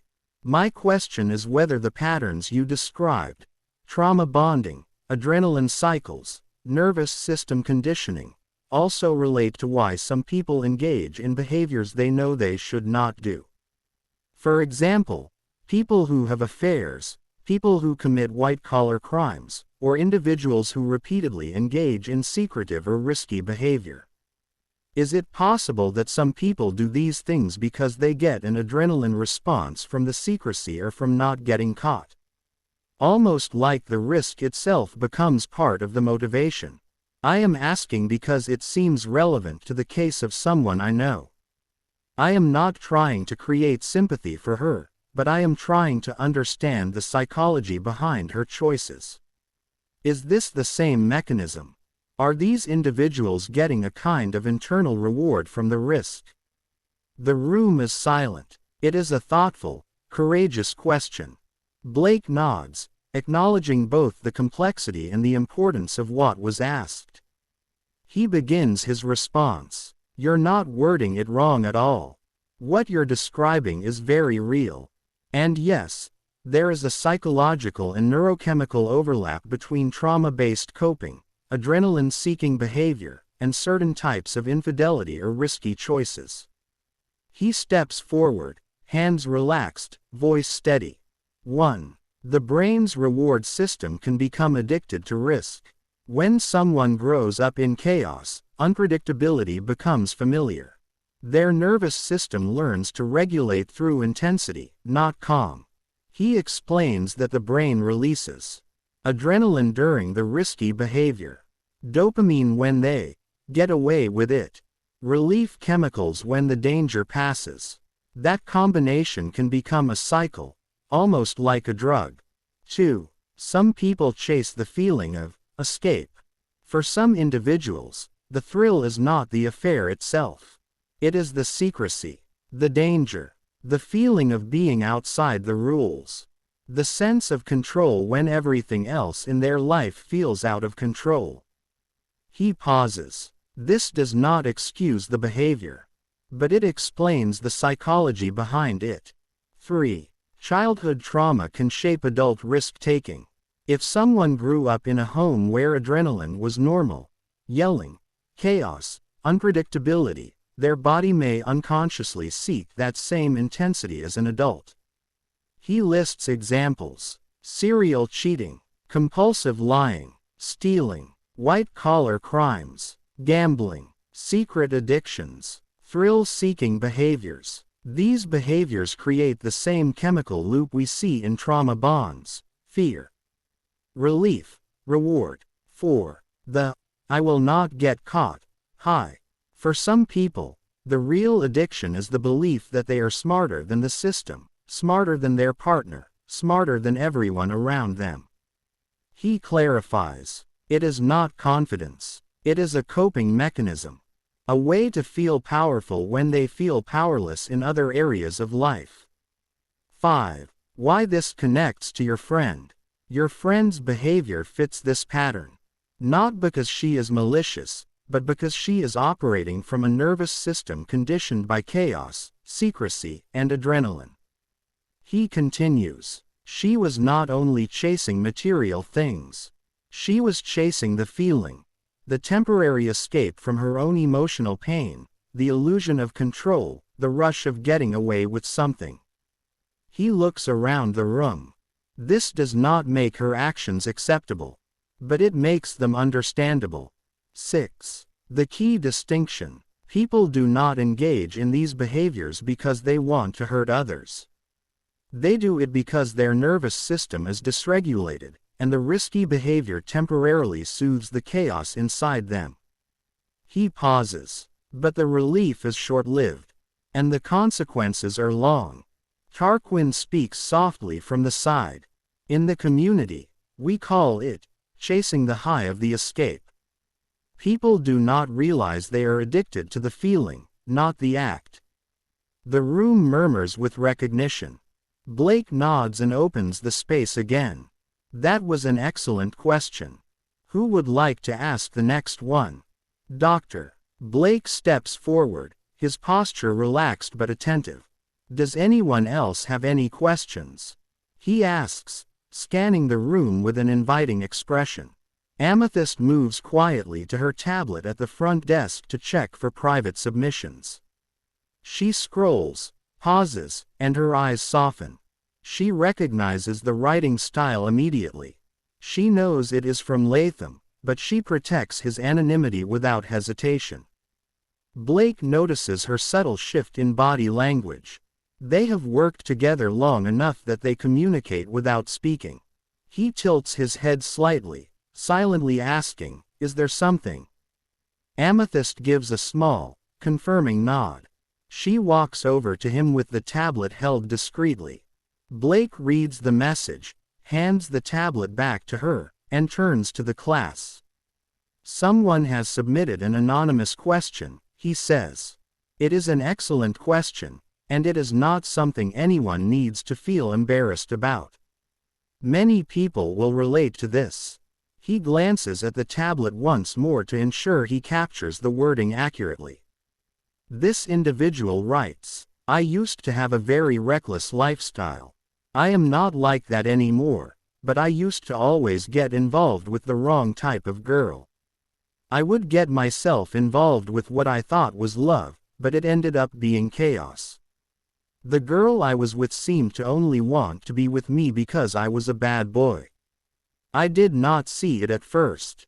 It was a friend of mine who brought it to my attention and said, 'She is only attracted to you because you are a bad boy.' When I started to change and become a well-rounded, good citizen and good man, letting go of that bad boy image, I noticed she would deliberately start arguments. It felt like she was trying to pull me back into that cycle.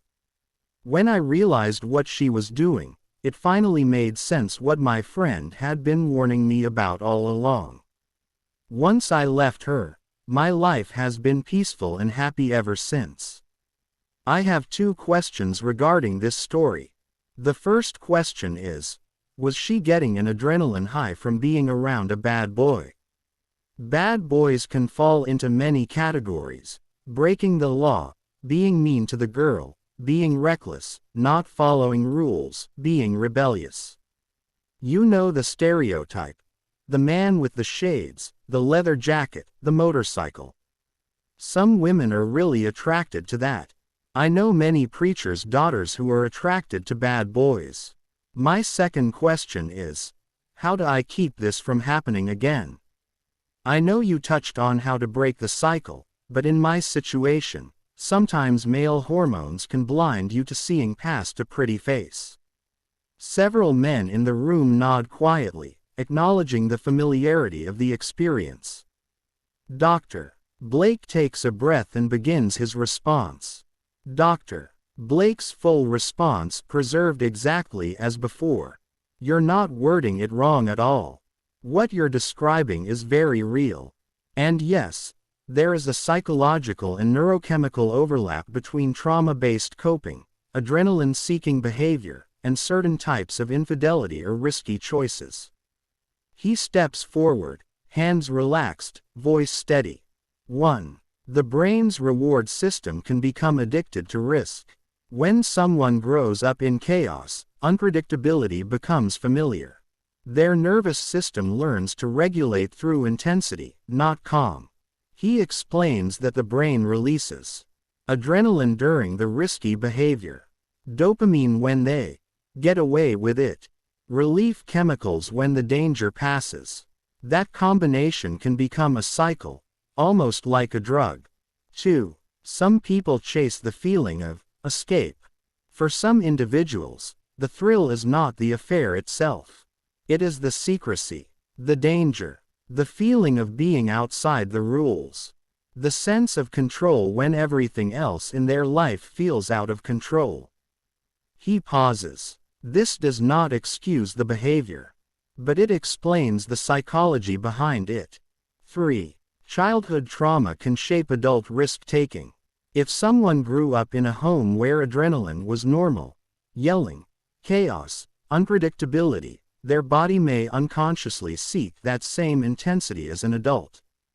He lists examples: serial cheating, compulsive lying, stealing, white-collar crimes, gambling, secret addictions, thrill-seeking behaviors. These behaviors create the same chemical loop we see in trauma bonds: fear, relief, reward. 4. The I will not get caught high. For some people, the real addiction is the belief that they are smarter than the system, smarter than their partner, smarter than everyone around them. He clarifies, it is not confidence. It is a coping mechanism. A way to feel powerful when they feel powerless in other areas of life. 5. Why this connects to your ex-partners. Your ex-partner's behaviors fit this pattern. Not because they are malicious, but because they are operating from a nervous system conditioned by chaos, secrecy, and adrenaline. He continues. They were not only chasing material things. They were chasing the feeling, the temporary escape from their own emotional pain, the illusion of control, the rush of getting away with something. He looks around the room. This does not make her actions acceptable, but it makes them understandable. 6. The key distinction. People do not engage in these behaviors because they want to hurt others. They do it because their nervous system is dysregulated, and the risky behavior temporarily soothes the chaos inside them. He pauses. But the relief is short-lived, and the consequences are long. Tarquin adds quietly from the side, in the community, we call it chasing the high of the escape. People do not realize they are addicted to the feeling, not the act. Dr. Blake nods and returns his attention to the class. That was an important question. Who would like to ask the next one? Dr. Blake scans the room, giving everyone a moment to gather their thoughts. His voice is calm and inviting as he says, if anyone else has any questions, feel free to ask. He glances toward Amethyst. She checks her tablet again to see if any private messages have come in. She gives him a gentle shake of the head, indicating there are no new anonymous submissions.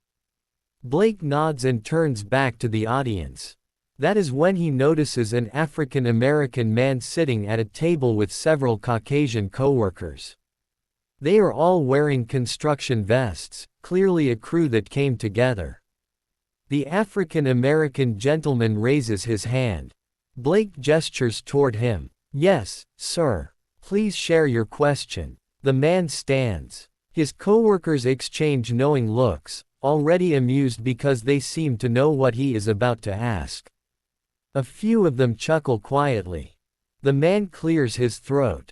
Thank you, Drive. Blake. I hope I am not being culturally insensitive when I ask this. His coworkers laugh a little louder, and Blake raises an eyebrow with curiosity, preparing himself for whatever direction this might go.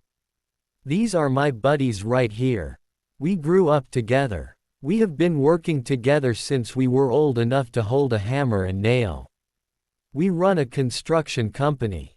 And there is something I have noticed since I was a kid. He gestures toward his coworkers. These guys take risks. Real risks. They are always inviting me to do things like skydiving, bungee jumping, skinny dipping, climbing cliffs, going into abandoned buildings, all kinds of things. And I always tell them no. That sounds dangerous to me. His coworkers burst out laughing, nodding in agreement. They always say, come on, man, come on. And I tell them, no, I am not doing that. Even in Hollywood movies, you always see the African American character refusing to go into the spooky house. And everyone here knows exactly what I am talking about. The entire room laughs, including Blake, who tries to maintain composure but cannot help smiling. I am not trying to be offensive. I am trying to understand. Is this upbringing? Is it environment? Is it something we learn? Because culturally, where I come from, we do not take chances like that. Last week these guys wanted to go into a big haunted house. I said absolutely not. Everyone knows in the movies the African American character does not go into the haunted house. The room laughs again, not at him, but with him, because the reference is familiar and the delivery is warm.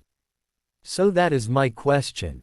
Is this upbringing? Is it environment? Do certain cultures grow up with more adrenaline-driven habits? I am trying to ask this respectfully. He sits down. His coworkers pat him on the back, still laughing in good spirits. The room settles, waiting for Dr. Blake's response. Doctor. Blake steps forward, his tone shifting into a calm, grounded, and educational register. I appreciate the way you asked that question. It is thoughtful, it is sincere, and it is something many people wonder about but do not know how to articulate. So let me begin with the scientific foundation. There is no evidence that any racial or ethnic group is biologically more or less risk-taking.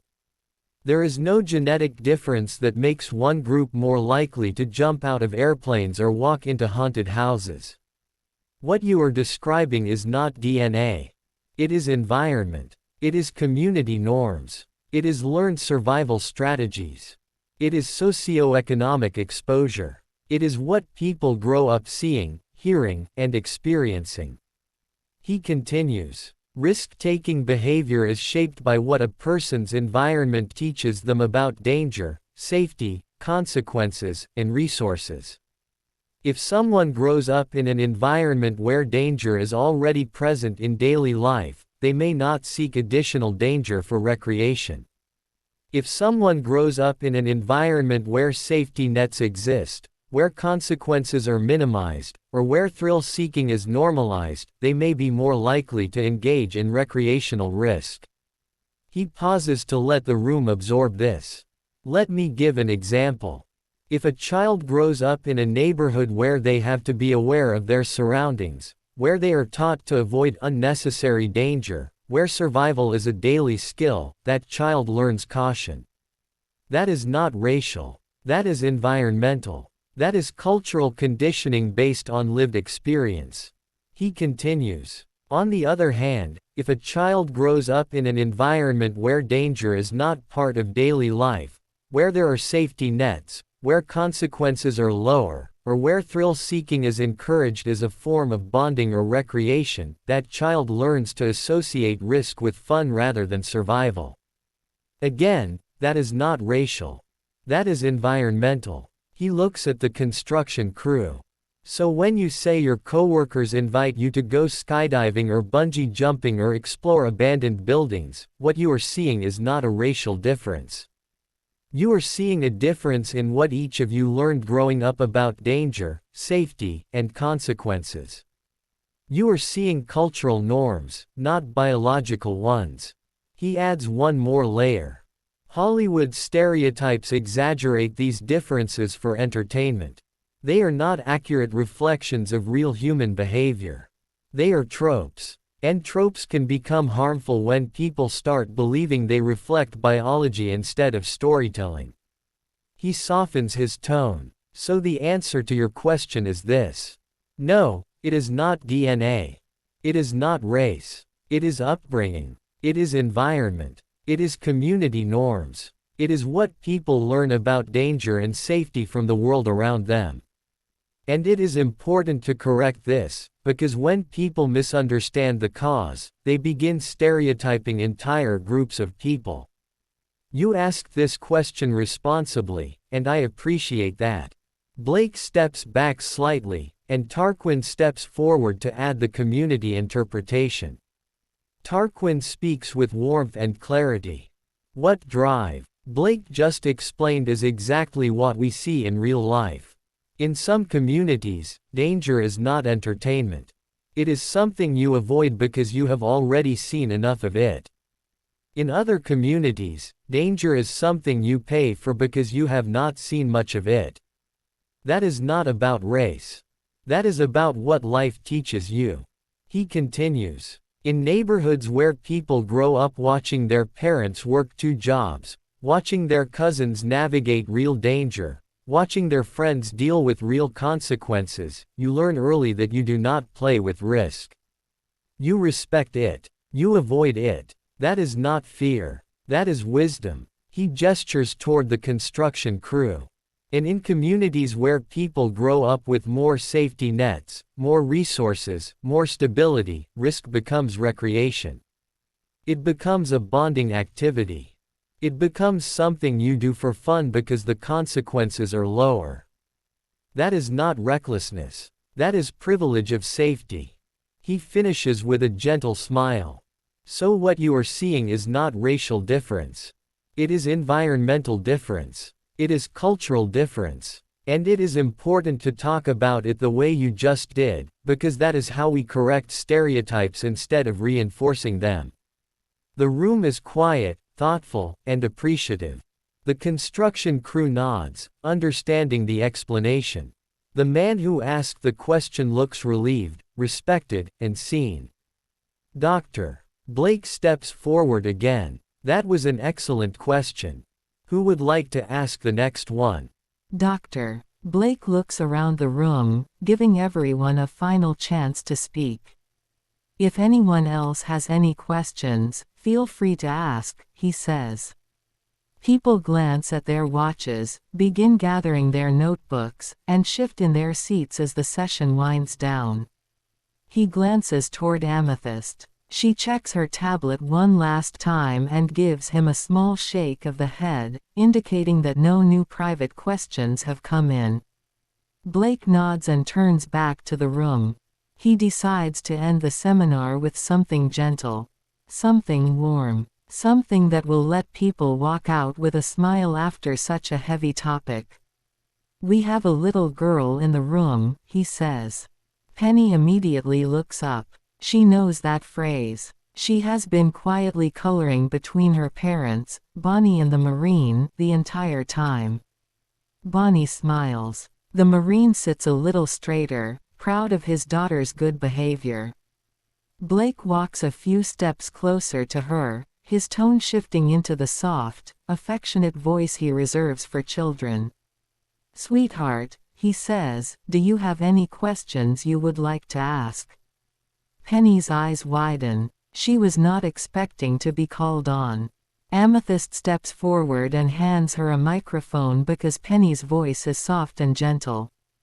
Penny holds it awkwardly, not quite sure how close it should be. The microphone picks up every tiny breath, every little sound. She takes a deep breath. My question is, she says, trying to remember what she is supposed to do. The room waits, smiling already. Uncle Blake. Yes, sweetheart, Blake says, kneeling slightly so he is closer to her eye level. Penny lifts her chin proudly. My tooth fell out today. See. She opens her mouth wide and points directly at the empty space where her tooth used to be. The microphone is so close to her mouth that the sound of her breathing fills the speakers.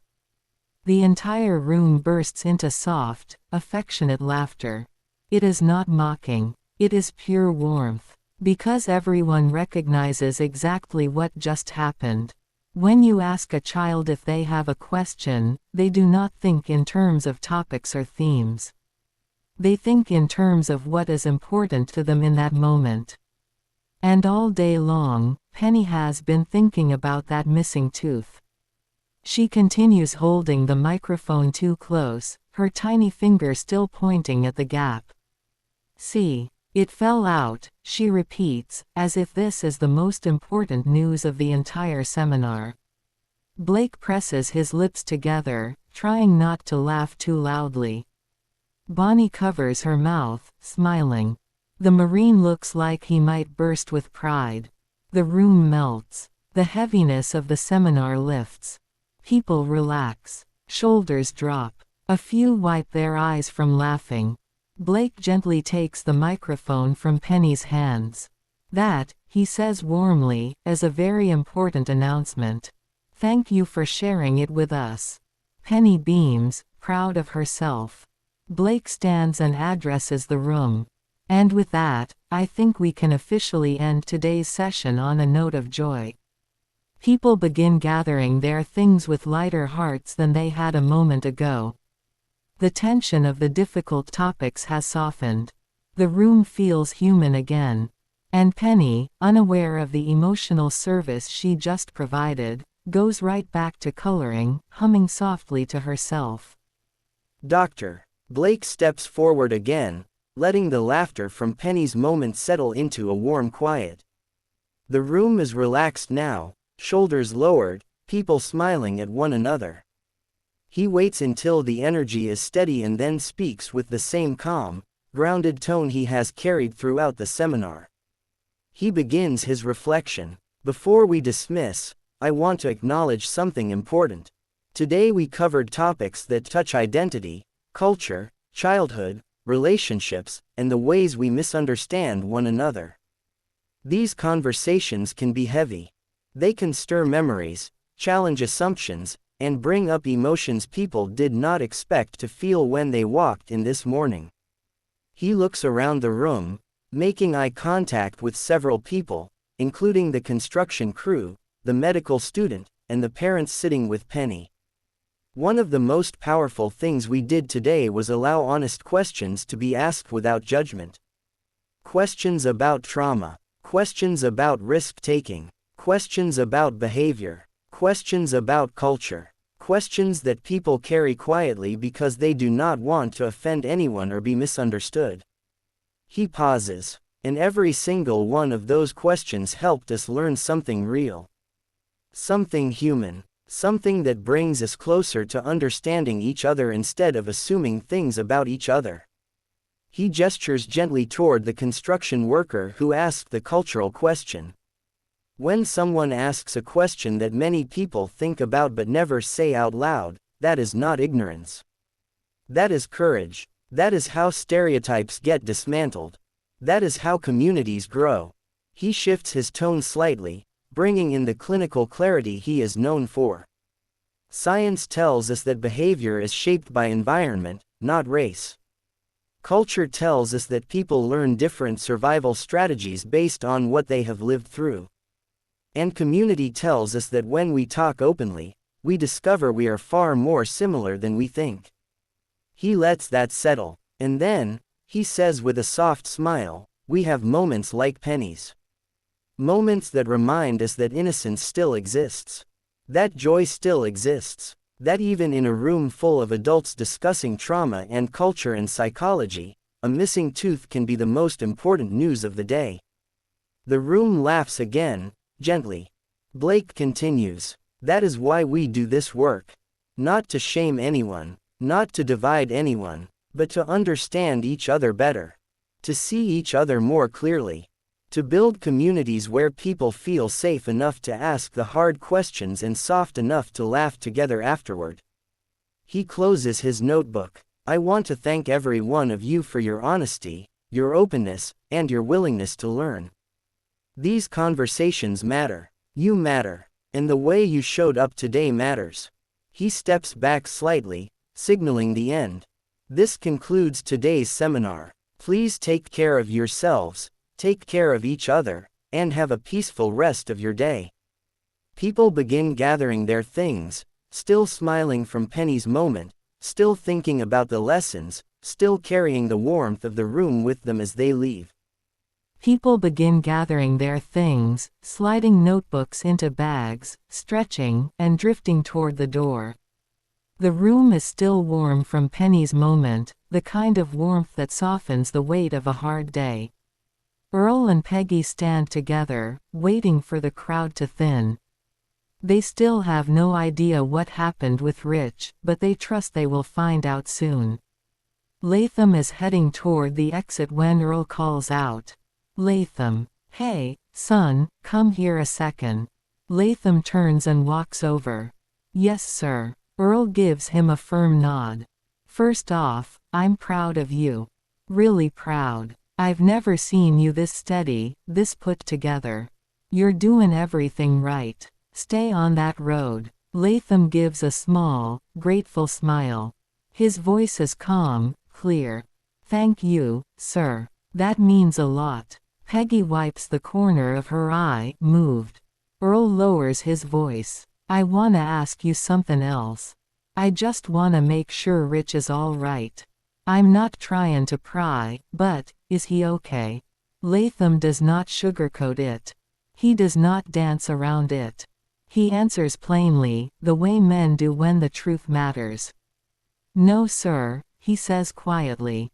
He's not okay. Peggy freezes. Her breath catches. Earl's expression tightens. What happened? Earl asks. Latham speaks clearly, respectfully. His words are natural, not stiff. While we were in class, Sherry got arrested. The whole ring she was involved in finally got caught. Karma's grandmother texted Rich and told him he needed to come get his daughter right away. She was scared Child Protective Services would show up at her house, since she's the first contact on Sherry's list.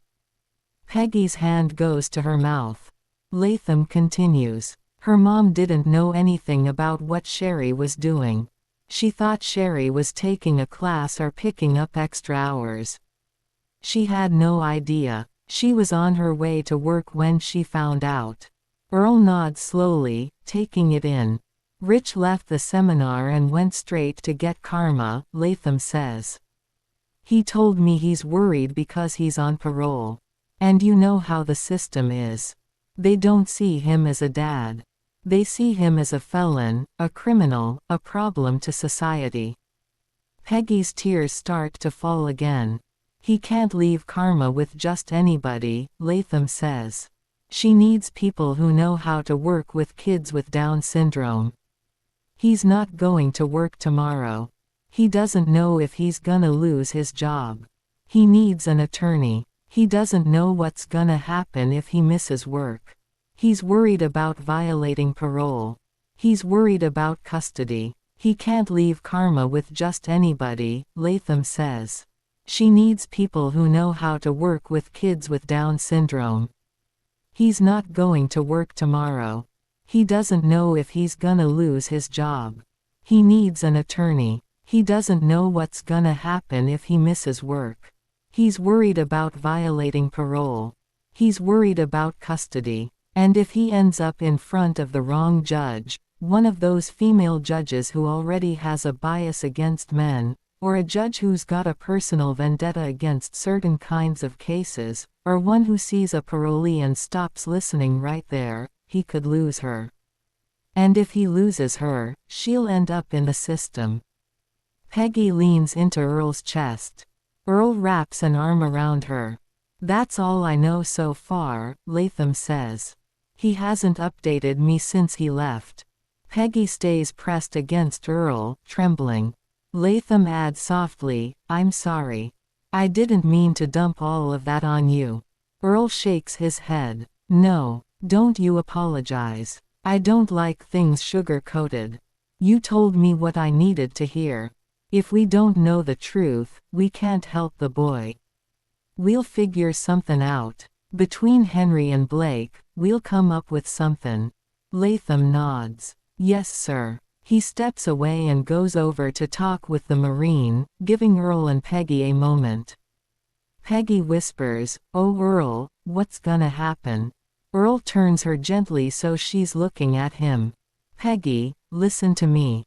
Henry's got contacts. He knows attorneys. He knows the system. We'll figure something out. Blake's smart. He'll help too. We're not letting that little girl end up in the system. And we're not letting Rich go through this alone." Peggy wipes her eyes. Okay. They walk over to Amethyst and Dr. Blake to say goodbye, their faces still heavy with worry. The scene shifts. The seminar room fades. We are now in Rich's apartment. Karma sits in her high chair, swinging her feet, her Happy Meal box open in front of her. She has her toy. She has her apple juice. She has her sliced apples. She has her French fries. Her whole world is simple and happy. Rich ties a big bib around her neck, the kind that catches spills. She giggles. She offers him a French fry. He has his own food, but he takes hers anyway. "Thank you, sweetie," he says softly. He turns on a Barney videotape. The familiar purple dinosaur fills the room with singing. Karma is instantly hypnotized. She has her Happy Meal.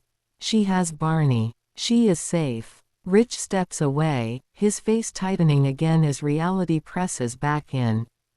He picks up his phone and calls his boss. "Hey," Rich says, trying to keep his voice steady. "Something came up. I need tomorrow off." His boss does not hesitate. "You've never missed a day. Take the time you need." Relief washes through him, but only a little. Next, he texts his parole officer. A long message. He explains everything that happened. Sherry's arrest. Karma's grandmother. Picking up his daughter. His plan not to go to work tomorrow so he can care for her and figure things out. He does not wait for a response. That is not his job. His job is to report it. That is another thing he can check off his list. Check. Time passes. The light outside shifts. It is now late afternoon, sliding into evening. Karma has had her bath.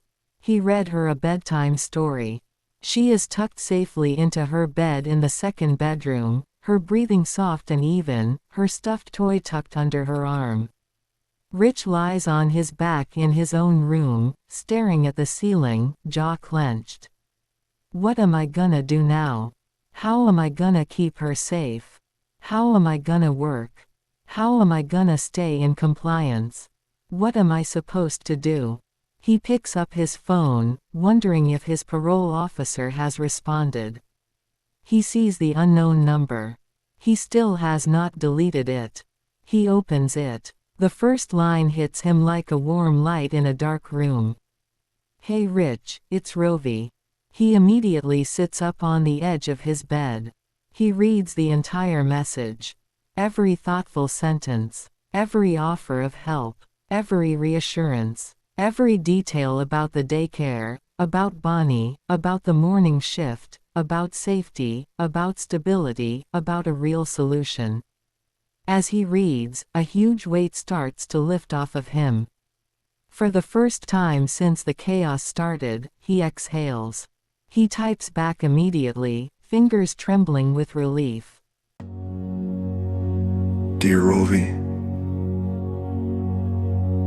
Just when I think I've got you figured out, you hit me with something like this.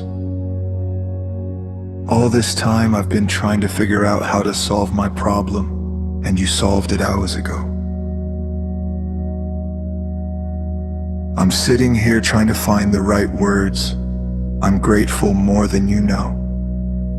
And yes, I do need your help. I accept your offer. Please tell Bonnie I said thank you too.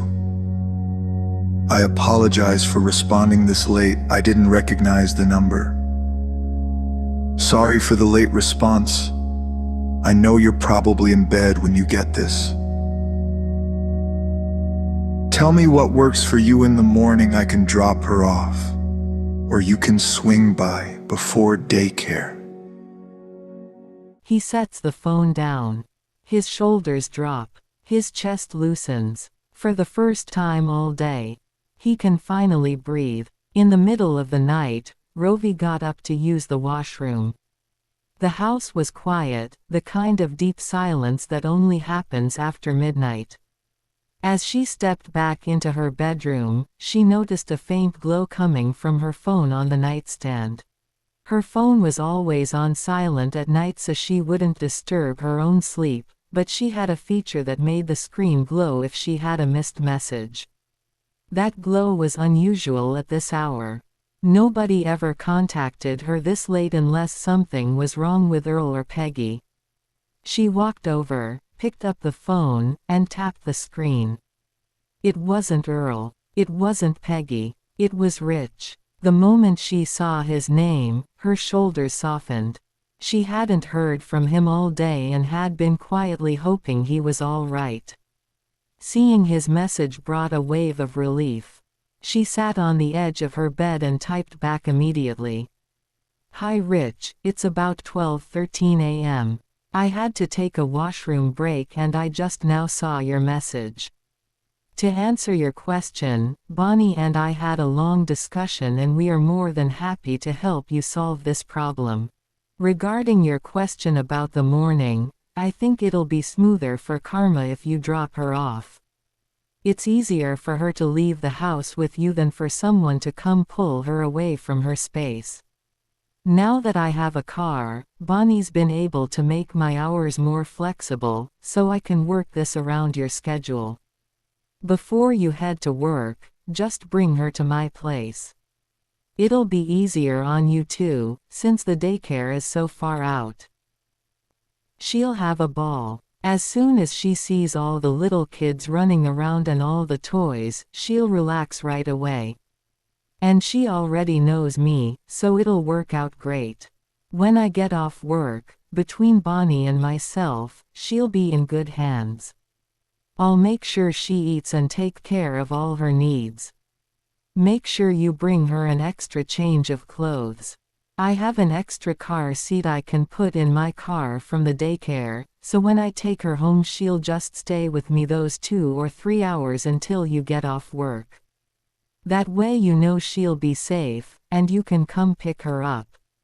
That's how we'll do it. If you have to work later, it's not a problem, Rich. I'll be more than glad to watch her. Even tomorrow, when I know you're probably going to be running around trying to figure out how to solve this problem, maybe talk to your attorney or your parole officer, if you haven't already done that. All of this is going to weigh heavy on you.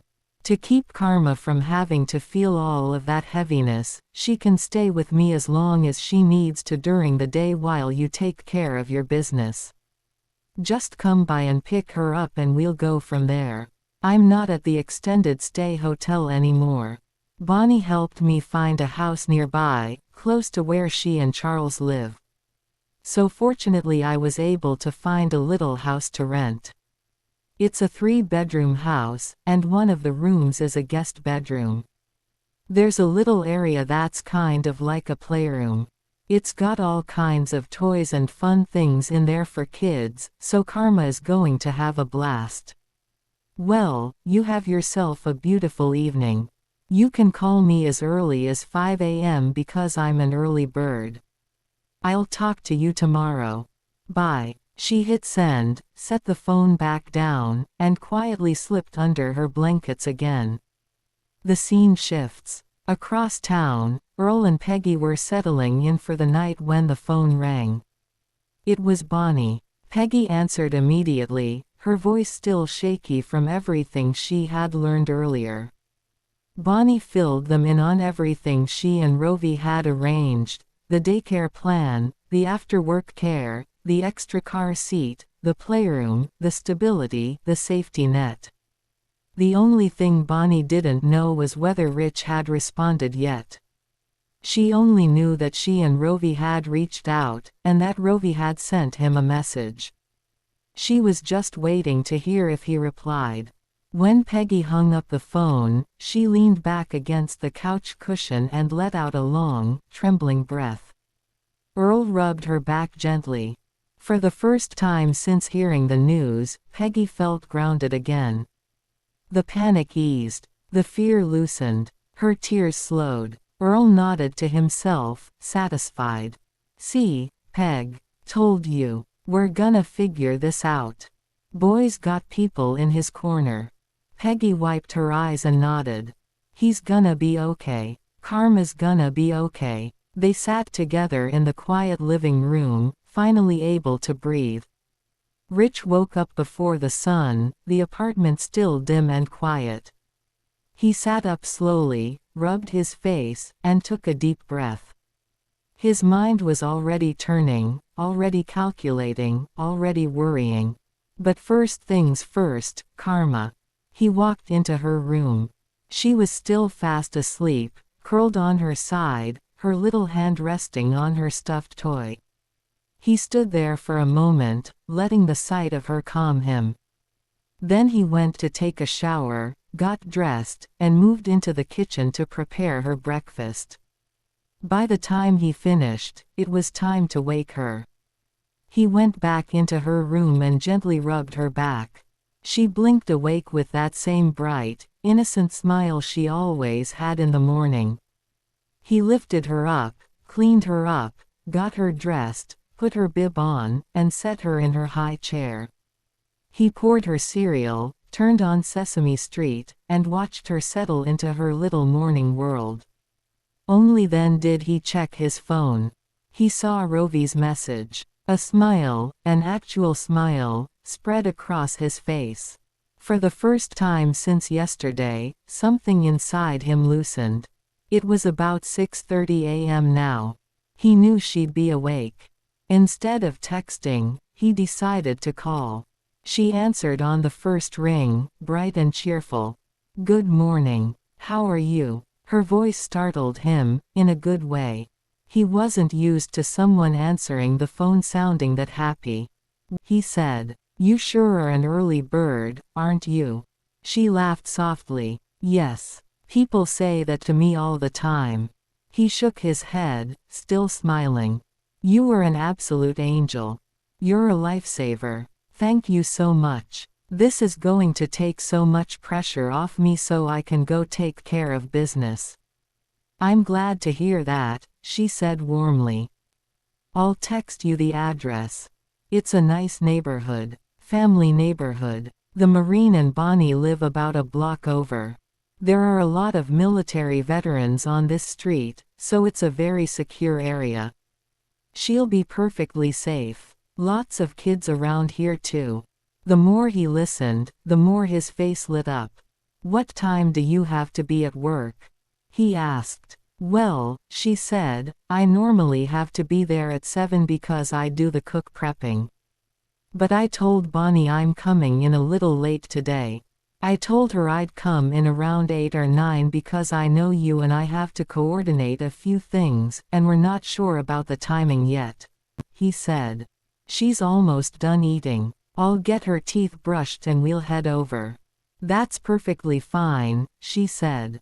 Rich finished feeding Karma, brushed her teeth, packed her backpack with extra clothes, wipes, snacks, and her favorite toy.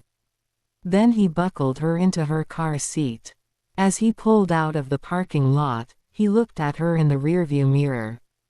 Karma, he said gently, "Do you know who Rôvi is?" She nodded. "The princess lady." Rich laughed softly. "Yeah. We're going to go see her. You wanna go to her house?"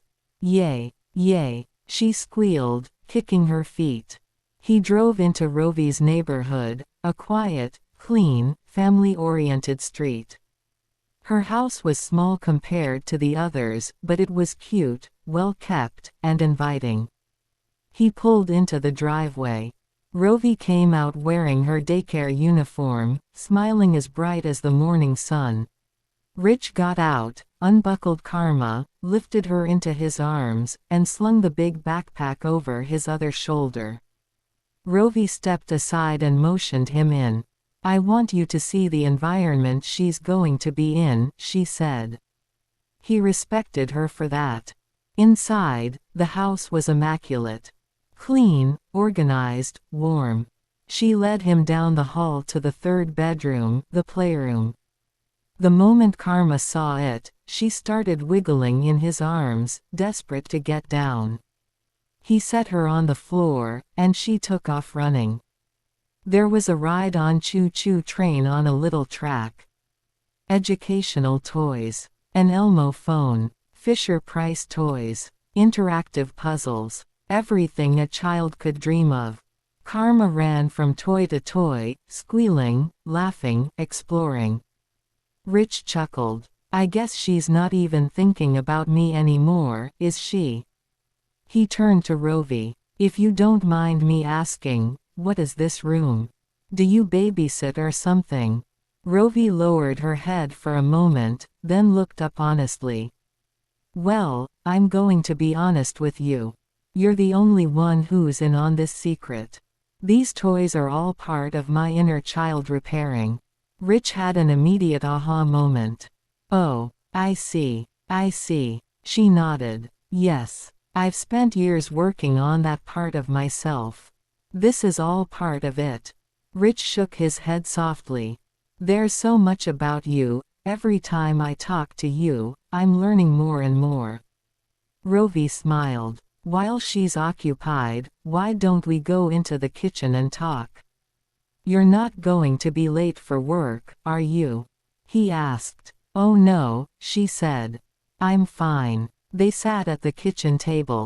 Rôvi pulled out a form, an allergy and care needs form, just like a daycare would use. She kept everything professional, and Rich respected that. He filled it out, explaining Karma's needs, her routines, her nasal issues, her sensitivities. Once she had everything, she said, "Okay. Now I need personal contact information. I have your number, but in case I can't reach you, I need an emergency contact." She handled it exactly like a trained caregiver. When they finished, she said, "Now you take all the time you need today. I want you to be able to take care of your needs. Aunt Peggy and Earl are aware of your situation, and they've already talked to Officer Henry. He's got all kinds of legal contacts who'll be able to assist you. So don't you worry. You've got a huge support system in the background."